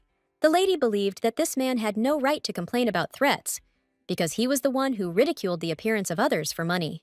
Tom Birkin had already been framed for his records, and after handing over a note found in the ransacked shelter, the lady reported that it was he who had committed the attack. Now, the newspaperman realized that the rumors about the Duchess were completely false, and she was clearly not such a stupid girl with freckles as the ridiculous rumors said. He assumed that Grace wanted to make some kind of deal with him, or perhaps she wanted something from him. The lady was incredibly glad that she had managed to find the person who had been spreading false rumors about her behind her back. And now you can learn the story that was not described in the original, and there was still a lot that you wanted to know. But for now, it was necessary to focus on urgent matters. The information she provided to Tom Birkin was quite valuable, so it immediately caught his attention. It concerned the location of a necklace called the Blessing of the Sun, which was passed down from generation to generation by saints. People began to judge when the temple stopped displaying it, and the indicated place could not help but attract a newspaperman, who immediately appeared there. Grace was glad she knew the original story, and Tom Birkin would probably use the information about the necklace to get out of this. The lady still had a lot of things to do, and the first thing she had to do was find the director of the shelter. Benjamin was also involved in this case, and was confident that the directors would be proven guilty to the fullest extent of the law. After this, he will be prohibited from entering the shelter's premises and will never be able to hold this position again. The lady also wanted Cleta to have ownership rights to the shelters and be able to manage them independently. And if Grace manages to do all this, she will be very pleased with a good result. She wanted all problems to be easily solved, but for some reason, she was very afraid that she would not succeed. The inner voice screamed at Grace that she would soon fail, and she knew it perfectly well, instilling in the girl a fear of action. He still haunted the young lady, and she tried to deal with him every day. And again, she had some kind of nightmare, where she was supposedly being convinced that nothing would work out for her.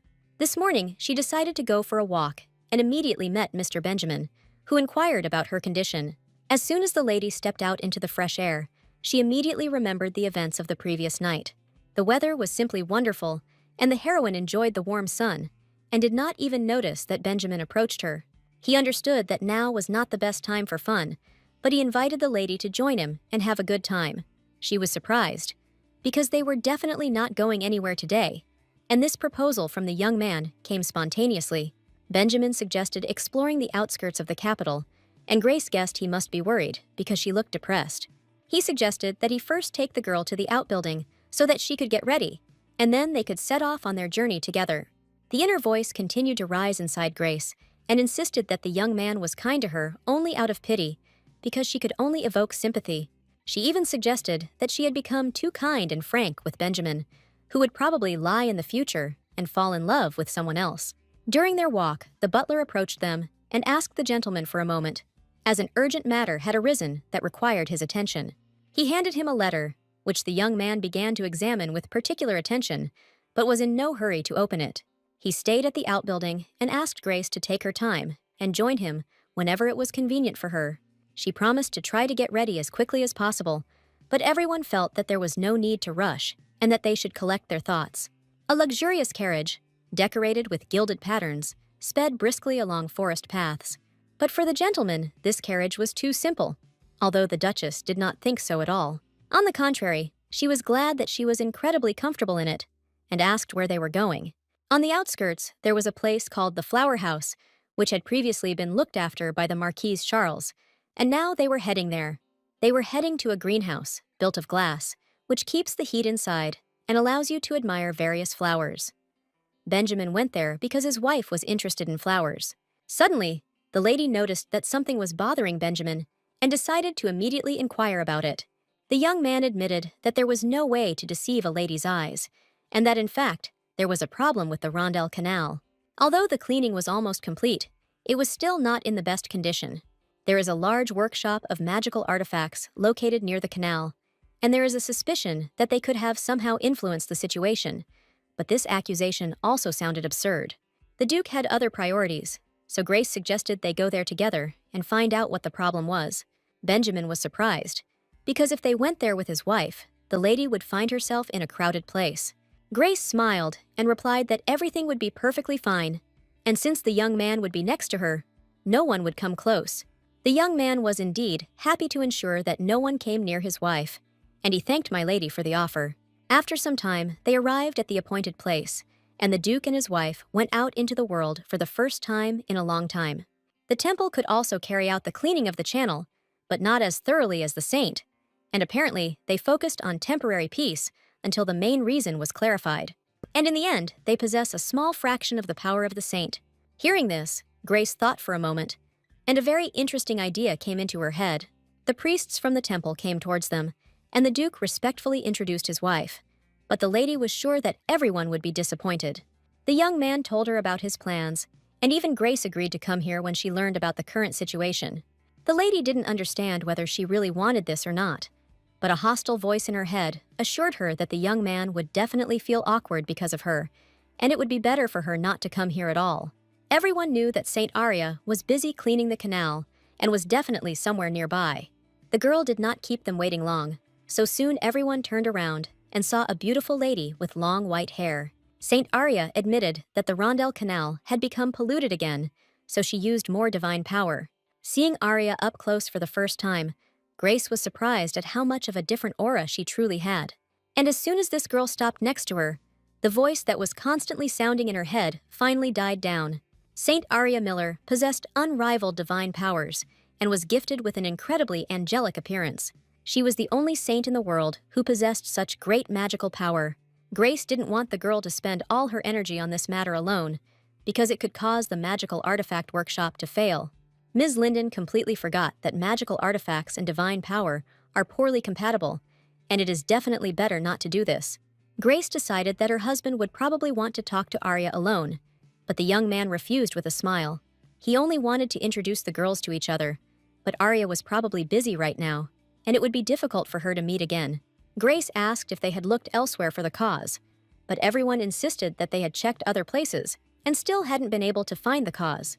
Grace was sure that the source originated in one place, and in the end, the root of the problem was definitely not here. However, she only knew this information because she had read the original and did not know how to push people to reveal another reason. It took Arya a long time to get the Rondel Canal back in order, and the saint expended a lot of energy. But no matter how hard she tried, the water still didn't become crystal clear, and the reason definitely lay elsewhere. The lady asked if it would be possible to trace the source using sacred power, and perhaps determine the direction of the spread of the pollution. Finding this idea excellent, Benjamin asked the lady to tell him in more detail how this could be done. Grace was sure that if the divine power was drawn into a thin, long thread, it would rush to the source of the filth, stretching as far as possible, and if everything worked out, the cost of labor would decrease. I immediately approached the lady priestess, who was involved with the temple, with one interesting question. He asked the saint to spare them a little time, because his wise wife had just made an interesting suggestion. They replied that Arya was busy at the moment, but the young man said that it might make her work easier. The young man assured her that his wife would now be able to tell him a great idea. But Grace suddenly became very frightened and declared that she was tired and would like to rest in the carriage. She was sure that Benjamin trusted her, and she really wanted him to tell her everything. Benjamin, hearing his wife's request, decided to accompany her to the carriage and do as she said. Grace was indeed feeling very tired because she had too much work to do.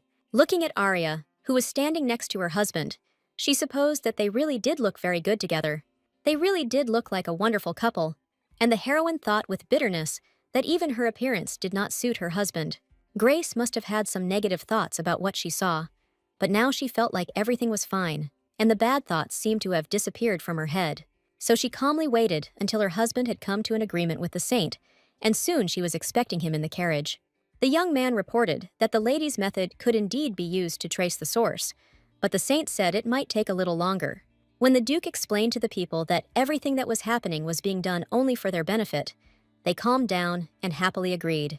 So they got it done faster than expected, and now you can visit the flower house. As soon as the Duke and his wife sat down in the carriage, there was a knock at the window, and the young man saw a hand in a white glove.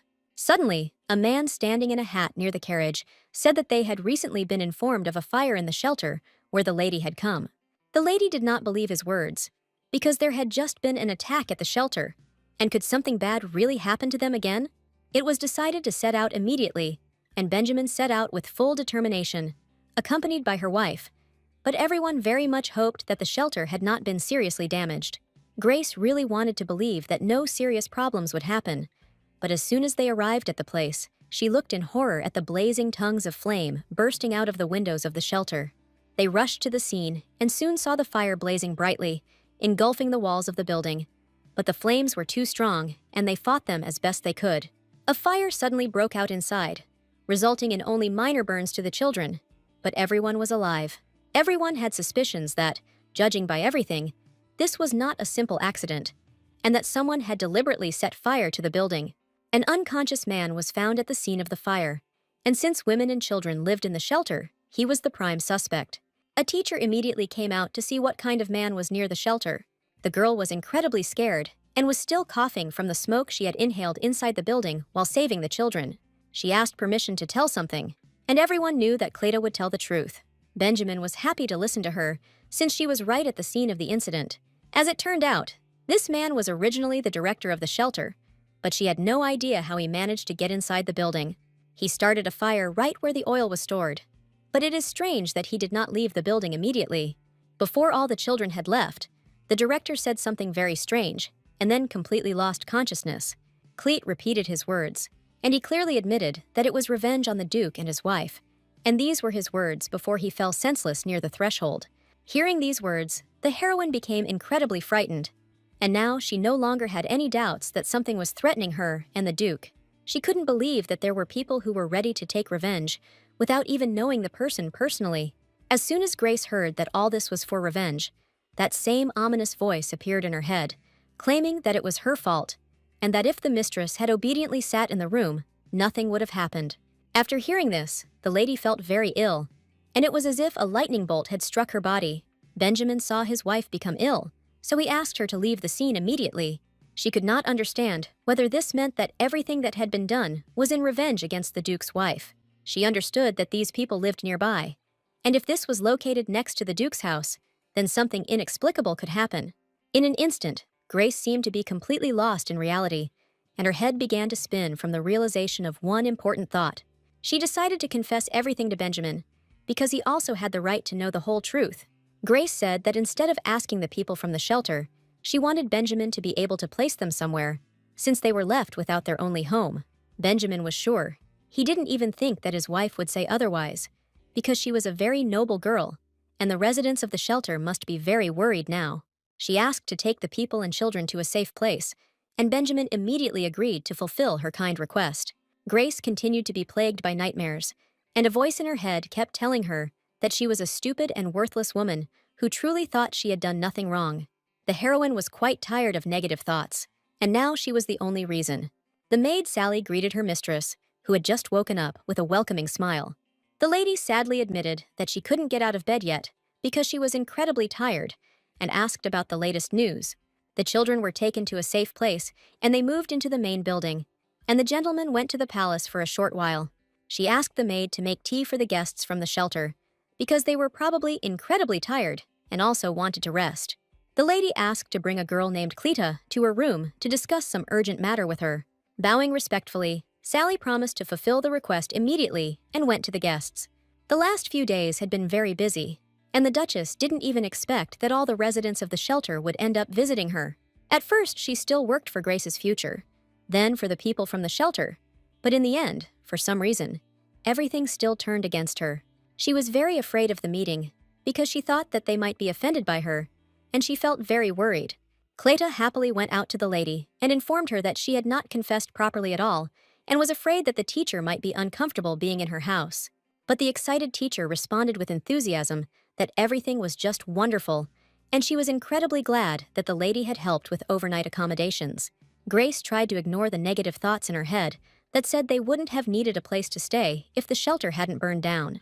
The teacher immediately admitted that she did not believe that the arson was committed specifically because of the Duchess.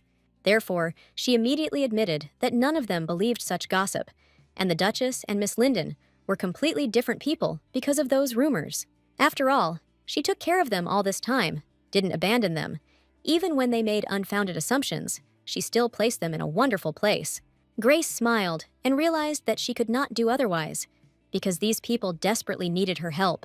But unfortunately, the women with whom Cleta worked had encountered many prejudices in life, and after everything that had happened, sometimes spoke carelessly about the Duchess. So Cleta talked to all of them, and the ladies wanted to apologize for what they said earlier. After all, no matter what happens, this is not a reason to speak badly about the person who has been helping the shelter all this time. Cleta considered Grace a benefactor she had been fortunate enough to meet at the festival, and they did not believe any of the rumors of revenge. Therefore, the lady said that if the lady needed help, she could always contact them. Grace decided to leave the tea business to Clete and the orphanage and retire, giving them a new home on the land where the tea plantation would be located. This land was blessed by Saint Arya, and for the first time, the purest water flowed there, and the desperate leaves grew of excellent quality. Now, the shelter's residents and children can help each other and be proud of their work, living simply happily. Benjamin was incredibly proud of his wife, because the proposed method gave excellent results. He was sure that no one would have even thought of such a thing, considering his wife to be simply an incredibly noble person who did not close her eyes and helped those in need. For some reason, Ms. Grace felt strange receiving praise, because it was the first time in her life. She asked if she could join the expedition to the polluted area because she wanted to participate too. Benjamin warned that it could be quite dangerous, but he saw his wife's sincere desire. The road there was grueling, and the young man was not sure that Grace could cope, but she assured him that she really wanted to go there and just wanted to help in any way she could. In fact, Grace needed a reason to leave, because this mission made her realize that unless she took action on her own, there might be no talk of restoring her reputation. But the only problem was whether Benjamin would allow her to go into such harsh conditions. The young man thought about it, but the lady insisted so confidently, and she really wanted to help where someone was in need. After some thought, Benjamin happily agreed to fulfill his wife's request and confidently stated that they would do just that.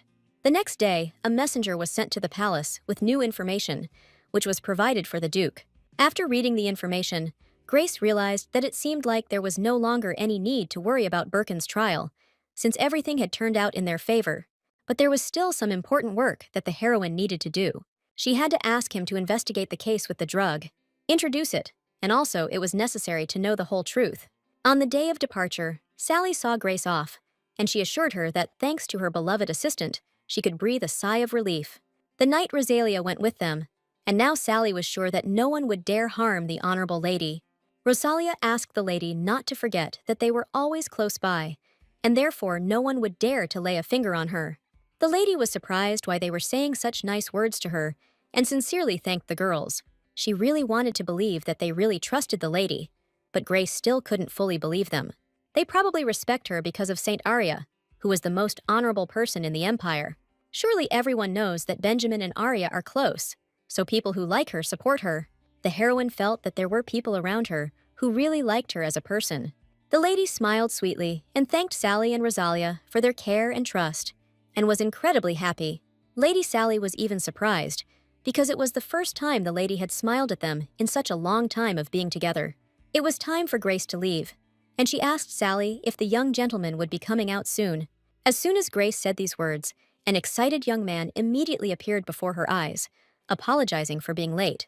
The young man came out just in time, and the lady suggested that they move slowly in order to arrive on time at the appointed time. The head of the country's pharmacology was Duke Zart, the current emperor's younger brother, and if Grace's medicine was prescribed, it most likely passed through his hands. He barely appeared in the original story, but since he's popping up in Grace's memories, she better be careful. Duke Benjamin and his wife Grace arrived in the abandoned area to explore the ancient lands. What they saw with their own eyes was truly terrible, and Grace was sure that things were much better here. The distribution of humanitarian aid remained a priority, so Benjamin suggested hurrying up. The lady said they also need to determine who needs humanitarian aid. Benjamin said that they had already conducted an investigation on their part and had some information. The butler provided the gentleman with a list compiled according to the number of people in the area and the urgent needs of the patients. The young man did an excellent job, and Grace then suggested that they share the responsibilities. Benjamin didn't quite understand what his wife meant by the word split and asked what it meant.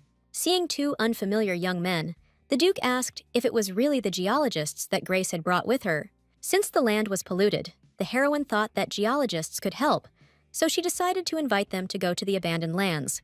She was confident that thanks to these people, they would be able to quickly find the source of the contamination and prepare everything that was needed. The lady admitted that not only she dealt with this matter, but Benjamin also paid a lot of attention to solving this problem. Grace felt goosebumps running through her body, not understanding why she was reacting this way to praise, while Benjamin continued to please her and show her respect.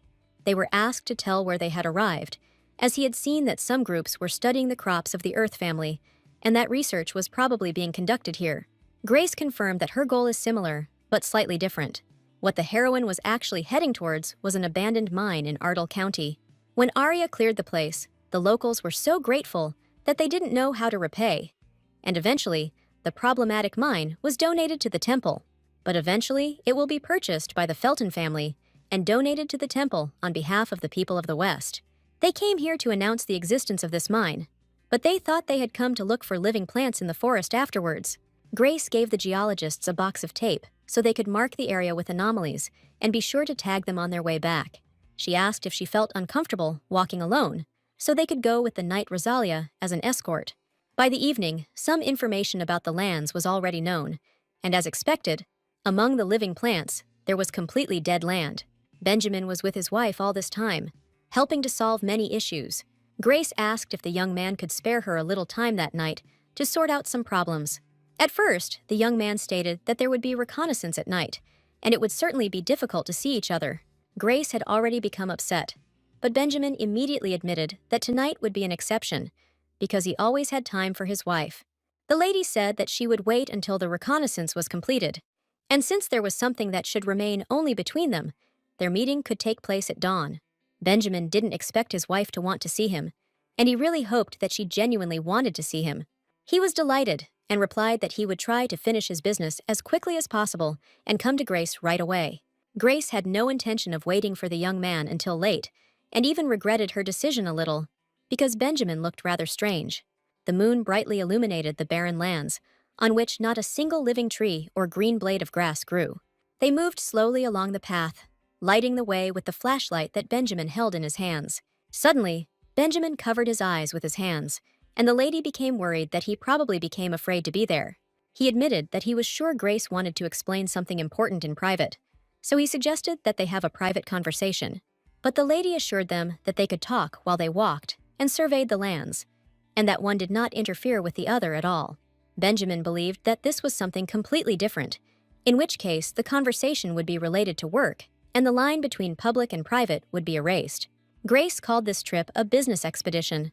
But now, in the dark time of day, one thing was important: not to get lost in the pitch darkness. To avoid getting lost, Grace tied a white scarf to one of the trees, which could be seen from afar, even in the dark. Grace had tied white ribbons along many sections of the road to mark the trail, and now she and Benjamin were sure they couldn't get lost. The young man was surprised. The white scarves shone incredibly in the dark, suggesting that this was a new product from the workshop of magical artifacts. They were indeed covered in luminous paint, and fortunately, they turned out to be brighter than even the lady herself expected. Such a strong light only appears in complete darkness, and it was truly amazing. Grace wondered if the young gentleman had a passion for magical objects, which was why he was so interested in the white ribbons. Benjamin liked them very much, and in his opinion, magical objects brought convenience and comfort into people's lives. This is why Benjamin was interested in making sure that as many people as possible knew about magical artifacts. The heroine wondered if the young man would also encounter contradictions, and she was interested in how his investigation was progressing. Finally, they saw the coveted last white ribbon, which was located right next to the right place. Benjamin noticed that even in the darkness, it was clear that the land here was completely barren, and together, they approached an abandoned mine. Near the photo, there were signs of attempts to hide this place, and probably someone did not want the mine to have an owner. Benjamin asked my lady to stay as close as possible, because they were about to head to a completely unknown place. The walls of the mine, covered with moss and lichen, seemed alive, and the moonlight gave them a mysterious look, and Benjamin turned on the flashlight and illuminated the entrance leading inside. It was quiet inside. Only the sound of their footsteps broke the silence. Grace felt her heart pounding with excitement and fear. Grace suddenly stopped and asked what it was, as if she saw something unusual in front of her. Benjamin replied that he felt strange, and a huge shiver ran down his spine. As they moved deeper into the mine, avoiding debris and trying not to trip, Grace suddenly noticed something shiny on the floor. Indeed, something was glowing among the stones, which immediately attracted the girl's attention.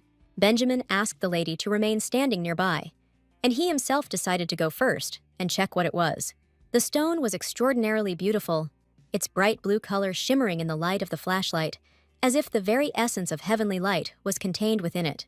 It was a strange feeling, as if the stone contained some ancient power. Looking at the stone, Grace guessed that it looked more like a precious stone than an ordinary one, and one might well think that it was a magical stone. But there was a slight difference, and in order to identify the stone, it was still necessary to call an expert so that he could tell us all the details about it. Suddenly, Grace shouted something and asked Benjamin to stop for a moment and take a look. She took Benjamin's hand and pulled him towards her, wanting to look at the precious stone she had found. She looked at the mineral she had found with enthusiasm and noticed something unusual about this stone. When the light hit one side, the color of the stone changed like the northern lights, and Grace found it incredibly beautiful. Benjamin felt embarrassed, because it seemed to him that he and the lady were becoming closer every day. This stone turned out to be truly charming, and the heroine still couldn't take her eyes off it. For some reason, Grace felt very shy around Benjamin today, and she suddenly asked if they could consider buying the mine. By acquiring this mine, they would certainly be able to improve their financial situation. But first, proposals must be sent to the imperial court, and they should probably have first approached the crown prince, who would hardly be happy to take on this matter. Grace assumed that the young man had decided to take advantage of the situation and dump all the annoying hassle on the imperial court. Judging by his actions, the Duke was definitely not so simple and thought out many steps in advance. Benjamin also suggested taking the magic stone with them to confirm its presence in the mine and then figure out how to use it. She looked at her husband, and for some reason, now he was incredibly handsome and attractive. But Grace felt that she was not at all his equal. When all the boxes of aid had been laid out, it became clear that Duke Zart had not been stingy at all and had sent a large quantity.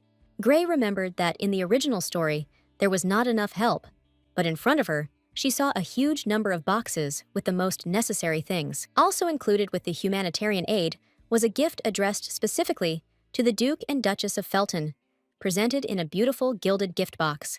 Given the seriousness of the situation, the young man immediately agreed to consider the possibility of donating the Duke's gifts. Grace agreed with her husband's opinion that since they would have to travel a long distance, it was better not to overexert themselves. Now, Grace and Benjamin were not alone, and next to them stood a young man who wanted to help. Suddenly, a young man's voice was heard behind them, and Mr. Felton immediately turned around. It was a young man in a white suit with long white hair, and he was probably a temple minister. Mrs. Grace recognized the man, and she even knew the young man's name, Boris Benedict. Since this holy man was here, Arya was probably somewhere nearby too. Grace really liked Boris, although not as much as the main character, but he was someone she could always rely on. He was Arya's support and protector, in other words, a reliable supporting character who treated everyone with great respect. They received gifts from Duke Zart, and this help turned out to be absolutely necessary. The consequences of the pollution for the inhabitants of the Empire were extremely severe, so Grace racked her brains to think of how to help using all her gifts. Boris called the lady a truly kind person, because not everyone would dare to do such things. He asked her to ask for help at any time if she needed it, and many people would be happy to help her.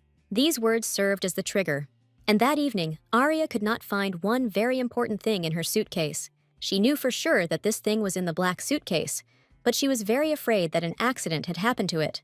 Grace felt like it was getting too noisy nearby, and saw people standing nearby. These were the knights of the temple and the clergy, who for some reason had gathered in one place. Sally had to ask, so she inquired if something had happened, and as she discovered, the saint had recently been robbed. This incident definitely didn't happen in the original, and Grace was absolutely sure of it. She asked what exactly had been stolen, as it could be a clue to the mystery robber.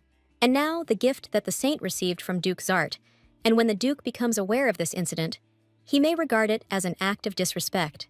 But Grace was sure that the Duke's assistance was not mentioned in the original, and this definitely could not have happened. The lady asked if she could help with anything, and Saint Arya had already heard a familiar voice. She turned away because she and the Duchess of Felton had met under very strange circumstances. The young man reported that they had received an order to inspect the place and must carry it out as quickly as possible. Sally shielded Mistress Grace and screamed, asking if anyone suspected her of deception if she had been ordered to inspect these lands. Rosalia came out right in front of the young man with the same question. Did anyone really have any suspicions? The ladies defended their mistress, and Grace was very worried that she could cause them big problems. Rosalia told the man that he would be obliged to apologize to the lady if there was nothing in her chambers. The fear was not in vain, and after some time, the young man reported an interesting thing he had found. In his hands was a necklace that the saint had received as a gift, and the young man was looking for it. Grace wondered how the precious necklace had ended up in that place in the first place, and whether she would be held responsible for the theft. Everyone began to whisper that this girl was accused of trying to steal a holy thing, and everyone asked the Duchess of Felton to explain herself. Grace insisted she knew nothing and was simply handing out food along with the maid Sally, having nothing to do with the leather necklace. But suddenly, she heard a familiar voice, and it was Benjamin, asking the girl to look into his eyes. In front of everyone, the young man declared that he believed his wife and asked her to tell him everything she really knew.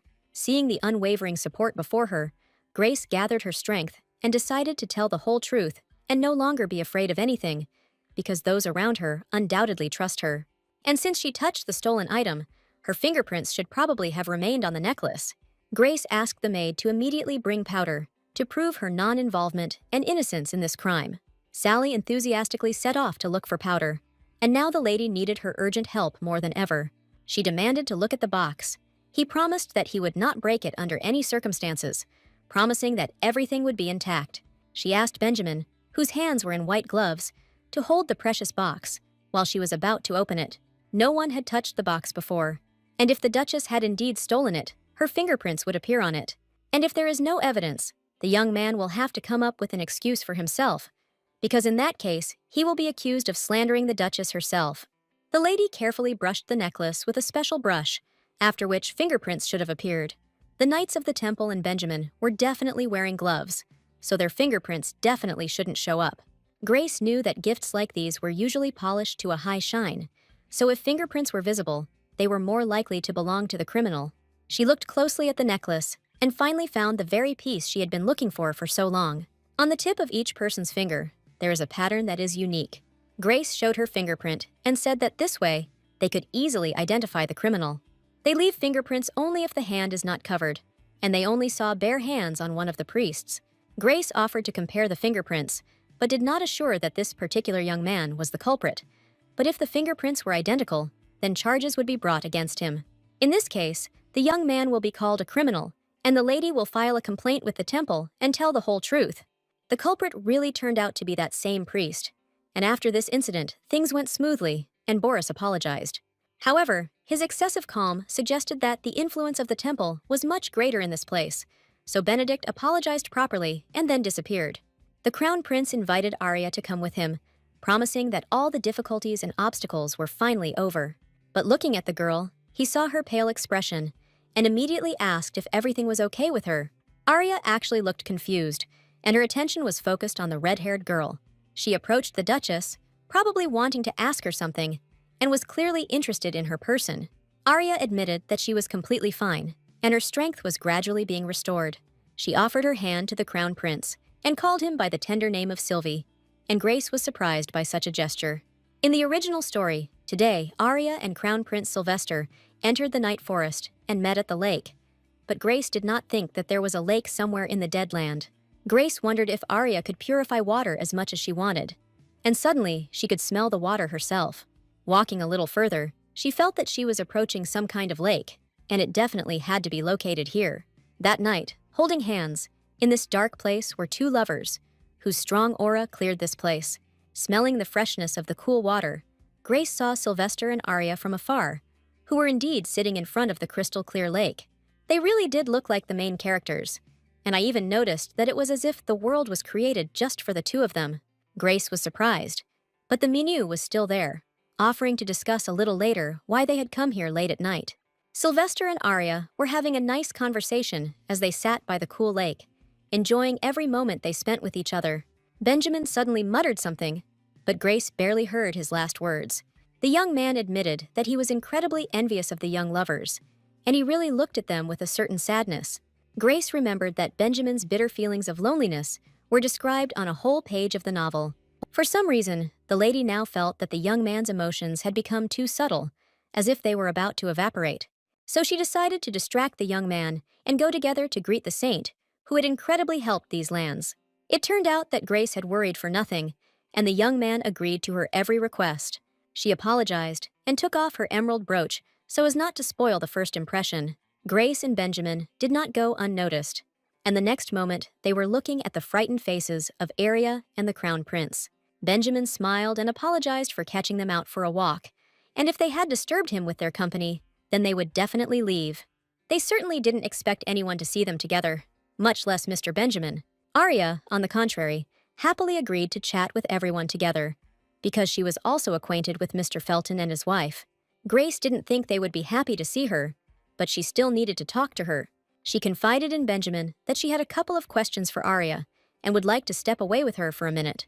When the girls were finally alone, Grace admitted that she had wanted to introduce herself for a long time, but the circumstances were not right. Looking at the lady with sincere eyes, Arya admitted that she was also incredibly happy to meet her and had been wanting to make friends with her for a long time. Grace didn't expect to hear that the saint also wanted to meet her, and for her, it was now a surprise. But Arya really admitted that she wanted to become friends with the Duchess, but she never had the opportunity to communicate. Arya wanted to confess to Grace sincerely, but she was afraid that her words might sound too strange. The saint warned, all her words are very important, and in her eyes the state of the Duchess is the same as that of the Crown Prince. She said that when she first arrived at the Randall Canal, she immediately noticed something unusual there. Arya used divine power to get rid of the pollution, but at one point, something strange happened. In an instant, everything began to change, and the saint turned her attention to the lady standing nearby. Grace also felt something special, as if magical magic was penetrating through her and dissolving inside. Arya saw how the black fog that surrounded the lady dissipated, and now there was a pure and bright aura around her. The black fog was Sylvester's curse as described in the original, but was the curse not only cast on the prince? Now Grace realized that the black fog only meant that the curse had been cast on her as well. Arya clearly saw the fog dissipate, but now it seemed to surround her again, and she could feel an energy that was similar to the energy of a saint. The lady had absolutely no idea what Arya meant when she spoke of the similar energy between them. Arya claimed that she felt a divine power that clearly emanated from the lady. The saint was well acquainted with these sensations, since she herself possessed divine power and could not confuse it with anything else. Grace was sure that Arya was simply mistaken, and in each generation only one saint is born. For some reason, Arya claimed to feel a powerful energy, but then apologized for such a strange conversation.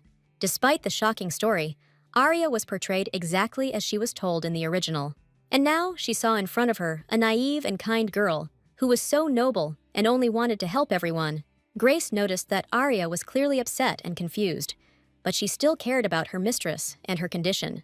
It was already quite late outside, so the lady decided to say goodbye, promising to chat again another time. Arya was genuinely happy to hear these words and admitted that she would look forward to meeting again. To make matters even more confusing, it was now revealed that Grace was cursed, but at the same time, she had magical powers. The next day, Grace went to the train station that led to Viscount Linden's estate. Sally thoughtfully suggested that the lady read the morning news in the newspaper, as she should probably be aware of the latest events. Grace took the latest issue and thanked the maid for her attentive care. The first thing she decided to do was to see if there was any news about the Duchess of Felton. But to her great surprise, there was absolutely no news written about the Duchess, and this was quite strange. Grace wondered if the only thing of interest here was that high-profile kidnapping case. After reading the latest news, the Duchess began to think that the world was truly frightening lately. Benjamin warned of his imminent arrival at the Viscount's estate, so Grace needed to get ready for the meeting. Viscount Linden's estate was an incredibly beautiful place. Surrounded by high mountains, there was a small area with a lovely lake, and it was an ordinary estate. If you don't take into account the legend that you can be cured of any disease here. She stopped near the building and realized that she felt a strong sense of excitement, because right now she was standing near that very estate. Grace missed this estate so incredibly, and the heroine felt like she was ready to burst into tears. Benjamin stood next to his wife and saw her surprised face, even afraid to ask anything at that moment. He suggested that we look around the local shops and, if my lady didn't mind, take a little walk. He had heard that there was a period every year at the Linden estate when traders stayed longer than usual, and now was the time. The lady compared the scale of the festival and was sure that it was not as fun as on the island. The shopping arcades stretched along the entire main street, and the range of goods was quite extensive. Grace and Benjamin walked slowly through the shopping arcades, carefully examining what the merchants were offering. The lady noticed that there were a lot of strange things at the market, and upon seeing them, she was very much delighted. Her attention was drawn to the strange red fruits, which she saw for the first time in her life. The merchant said that this fruit is called Scasandora, and it was brought from the kingdom of Arya. It was a rather rare berry for these parts, and Grace was incredibly eager to try it. Having put one berry in her mouth, the lady immediately felt its incredibly strange taste and realized what kind of berry was in front of her. This taste was quite familiar to her, but for some reason, the merchant gave this berry a completely different name. Grace tasted Schisandra chinensis, but she didn't understand where it came from, and this was very unexpected. Benjamin thought the lady clearly didn't like the taste of the berry, but Grace replied that the berry was very tasty. As soon as Benjamin heard that his wife liked these berries, he immediately came up with something. The young man did not think long and told the merchant that they were going to buy all the red berries that the lady had just liked. The lady also offered to buy seeds and asked the merchant how to grow such tasty and aromatic berries. Benjamin was ready to buy anything for my lady and asked her to address him by name, since they were among people. Hearing these words, for some reason, Grace felt warmth inside and was happy, calling the young man by the affectionate name Benny. The Duke really liked it when his wife called him that, and he was ready to hear his name every minute. At the threshold of the luxurious palace, they were met by Viscountess Linden, Grace's mother, who was incredibly happy to see the young couple. Seeing the gift boxes and pile of purchases, the lady noted that the young people had not wasted their time and asked them not to forget to enjoy the beautiful night views. There was no great enthusiasm on the heroine's face when she met her mother, and this was probably because of her memories. The lady admitted that she was sure that Grace was doing well in life and that she still loved flowers. Holding a bouquet, Grace admitted that they would like to have dinner a little later, as there were so many different delicacies at the market. She stopped near a family portrait that depicted all the members of the Linden family. The heroine noticed that the family portrait had not been updated for a long time, and Mrs. Grace looked completely different in it. In the portrait, Grace looks like an ugly duckling compared to her attractive sister and cute brother. Perhaps it was all about Grace's sense of inferiority, but for some reason, this family made the lady feel uncomfortable. Grace decided not to think about anything extraneous anymore and just wanted to head to her room to rest. But suddenly, she realized that when a couple came to visit, they were given one separate room, and she would probably have to live with Benjamin. Indeed, they were given one room, and there was even one large bed there, which was intended for married couples. Mother Grace admitted that it was probably not as tidy here as in the duchy, but she very much hoped that they would rest in comfort. Benjamin was also surprised that they were given only one room, and now they would become able to look at each other. He suggested that his wife ask for another room if she felt uncomfortable being around him. Grace was sure that this would hardly work, because there were not so many rooms in the estate. Then the young man thought and came up with another idea that he could offer to the lady. Grace stood there in bewilderment, waiting for Benjamin to tell her about his plans, because it was very unexpected for her. Benjamin said he could sleep on the couch, and then Grace wouldn't feel uncomfortable sleeping alone on the bed. Looking at the sofa, the heroine realized that there was very little space there, and it would probably be uncomfortable for the young man to sleep there. Benjamin lay down on the sofa and admitted that he would find out about it later, and perhaps he would even like to sleep there.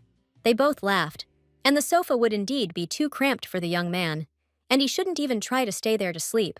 Laughing, Benjamin replied that his wife was probably right, in which case she suggested that he lie down on the sofa himself. The young man insisted that the girl might have back pain, but now he himself did not want to let her sit on the hard, uncomfortable sofa. And Grace didn't want Benjamin to be uncomfortable, so she suggested that they sleep together on the bed, and that there was nothing wrong with that. After these words, the lady felt awkward, and her face turned red from intense embarrassment. Grace and her boyfriend went to a family dinner party and made themselves comfortable in the guest dining room. Mother Linden thanked the Duke for the fact that her daughter was living well in the duchy, and she even prepared a delicious pie for dessert on the occasion of her arrival. But suddenly, she admitted that she had probably done it in vain, and Grace felt an unpleasant sensation when her mother looked at her. She again heard reproaches in her words, and the year in which they did not communicate passed in silence and calm. But if we paraphrase her words, the mother hinted at her daughter's unworthy appearance, deciding that all she did was gorge herself on desserts. Grace constantly heard caustic phrases from her mother, which pierced her heart like a sharp knife. Now the heroine felt an unpleasant aftertaste, and she understood that if she began to cling to the lady's words, then everyone would decide that she had overreacted.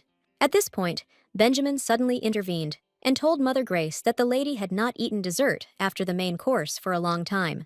And as far as he knows, the Viscount's estate is spoken of very highly, so the young man can't wait to try the first course. Grace saw that Benjamin understood everything, and that is why he fought back against her mother right in front of everyone. After a hearty dinner, the lady felt a little unwell, as if her stomach weighed about a ton. She went outside to get some fresh air, and her stomach was growling terribly loudly. The heroine didn't understand what was going on, and for some reason, she couldn't even eat normally and immediately began to feel ill. Behind her, she heard someone calling her name and turned around to see who was there. She saw in front of her a sweet, fair-haired lady who, in a gentle voice, admitted that she missed Grace incredibly because there had been no news from her for a whole year. It was Gloria, and she had come to see her sister, saying that she was very sorry that they had not been able to have dinner together. She admitted that her sister no longer looks like that awkward girl, but now looks like a real lady. Grace confidently replied that she had completely forgotten those constant moments from the past, when children laughed at her and called her names. Gloria looked at Grace carefully and apologized for thinking something when they first met. The lady asked Gloria if something had happened and was very eager to hear what she had to tell her. Suddenly, Gloria asked her sister to find any information about Baron Lamontier, and the lady was surprised that she was not married to Count Farmo. Gloria admitted that she really needed this information, and as a girl, she had to understand it. Her sister was very scared, and Grace didn't quite understand what was going on. But since Gloria asked her to, she needed to find out all the information. All night, she thought about yesterday's conversation with her sister, who asked her to find information about Baron Lamontier, and the lady even suspected that perhaps this young man could pester her. In the morning, Benjamin immediately found the lady, who wanted to know if they had a good talk with his sister yesterday, because she probably missed her very much. For some reason, Benjamin looked very pitiful today, as if he hadn't slept all night and had been talking to one of his relatives. Grace admitted that after talking with her sister, she had one thought: she would like to return to social life.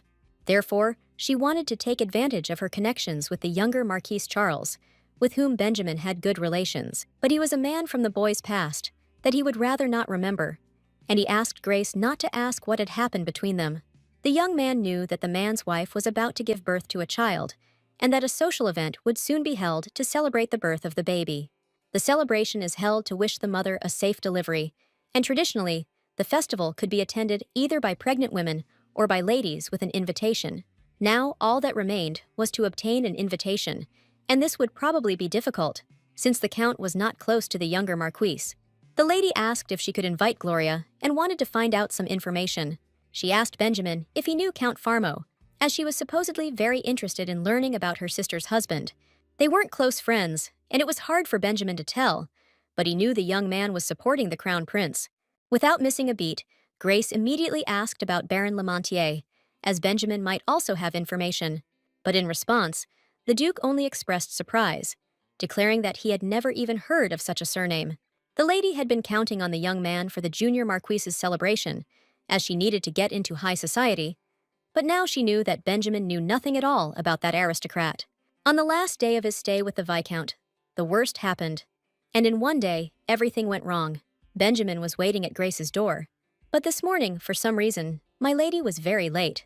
The butler approached him and asked the gentleman for a minute of his time, and it seemed as if he knew something. Suddenly, the Viscount, whose daughter Grace was, entered and in a frightened voice declared that something terrible had happened that night, and that someone had kidnapped his own daughter Grace.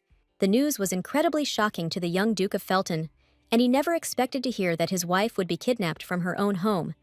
And now the young man was determined to get Grace back, despite all the obstacles, and was ready to face any dangers to save his wife and unravel the mysteries.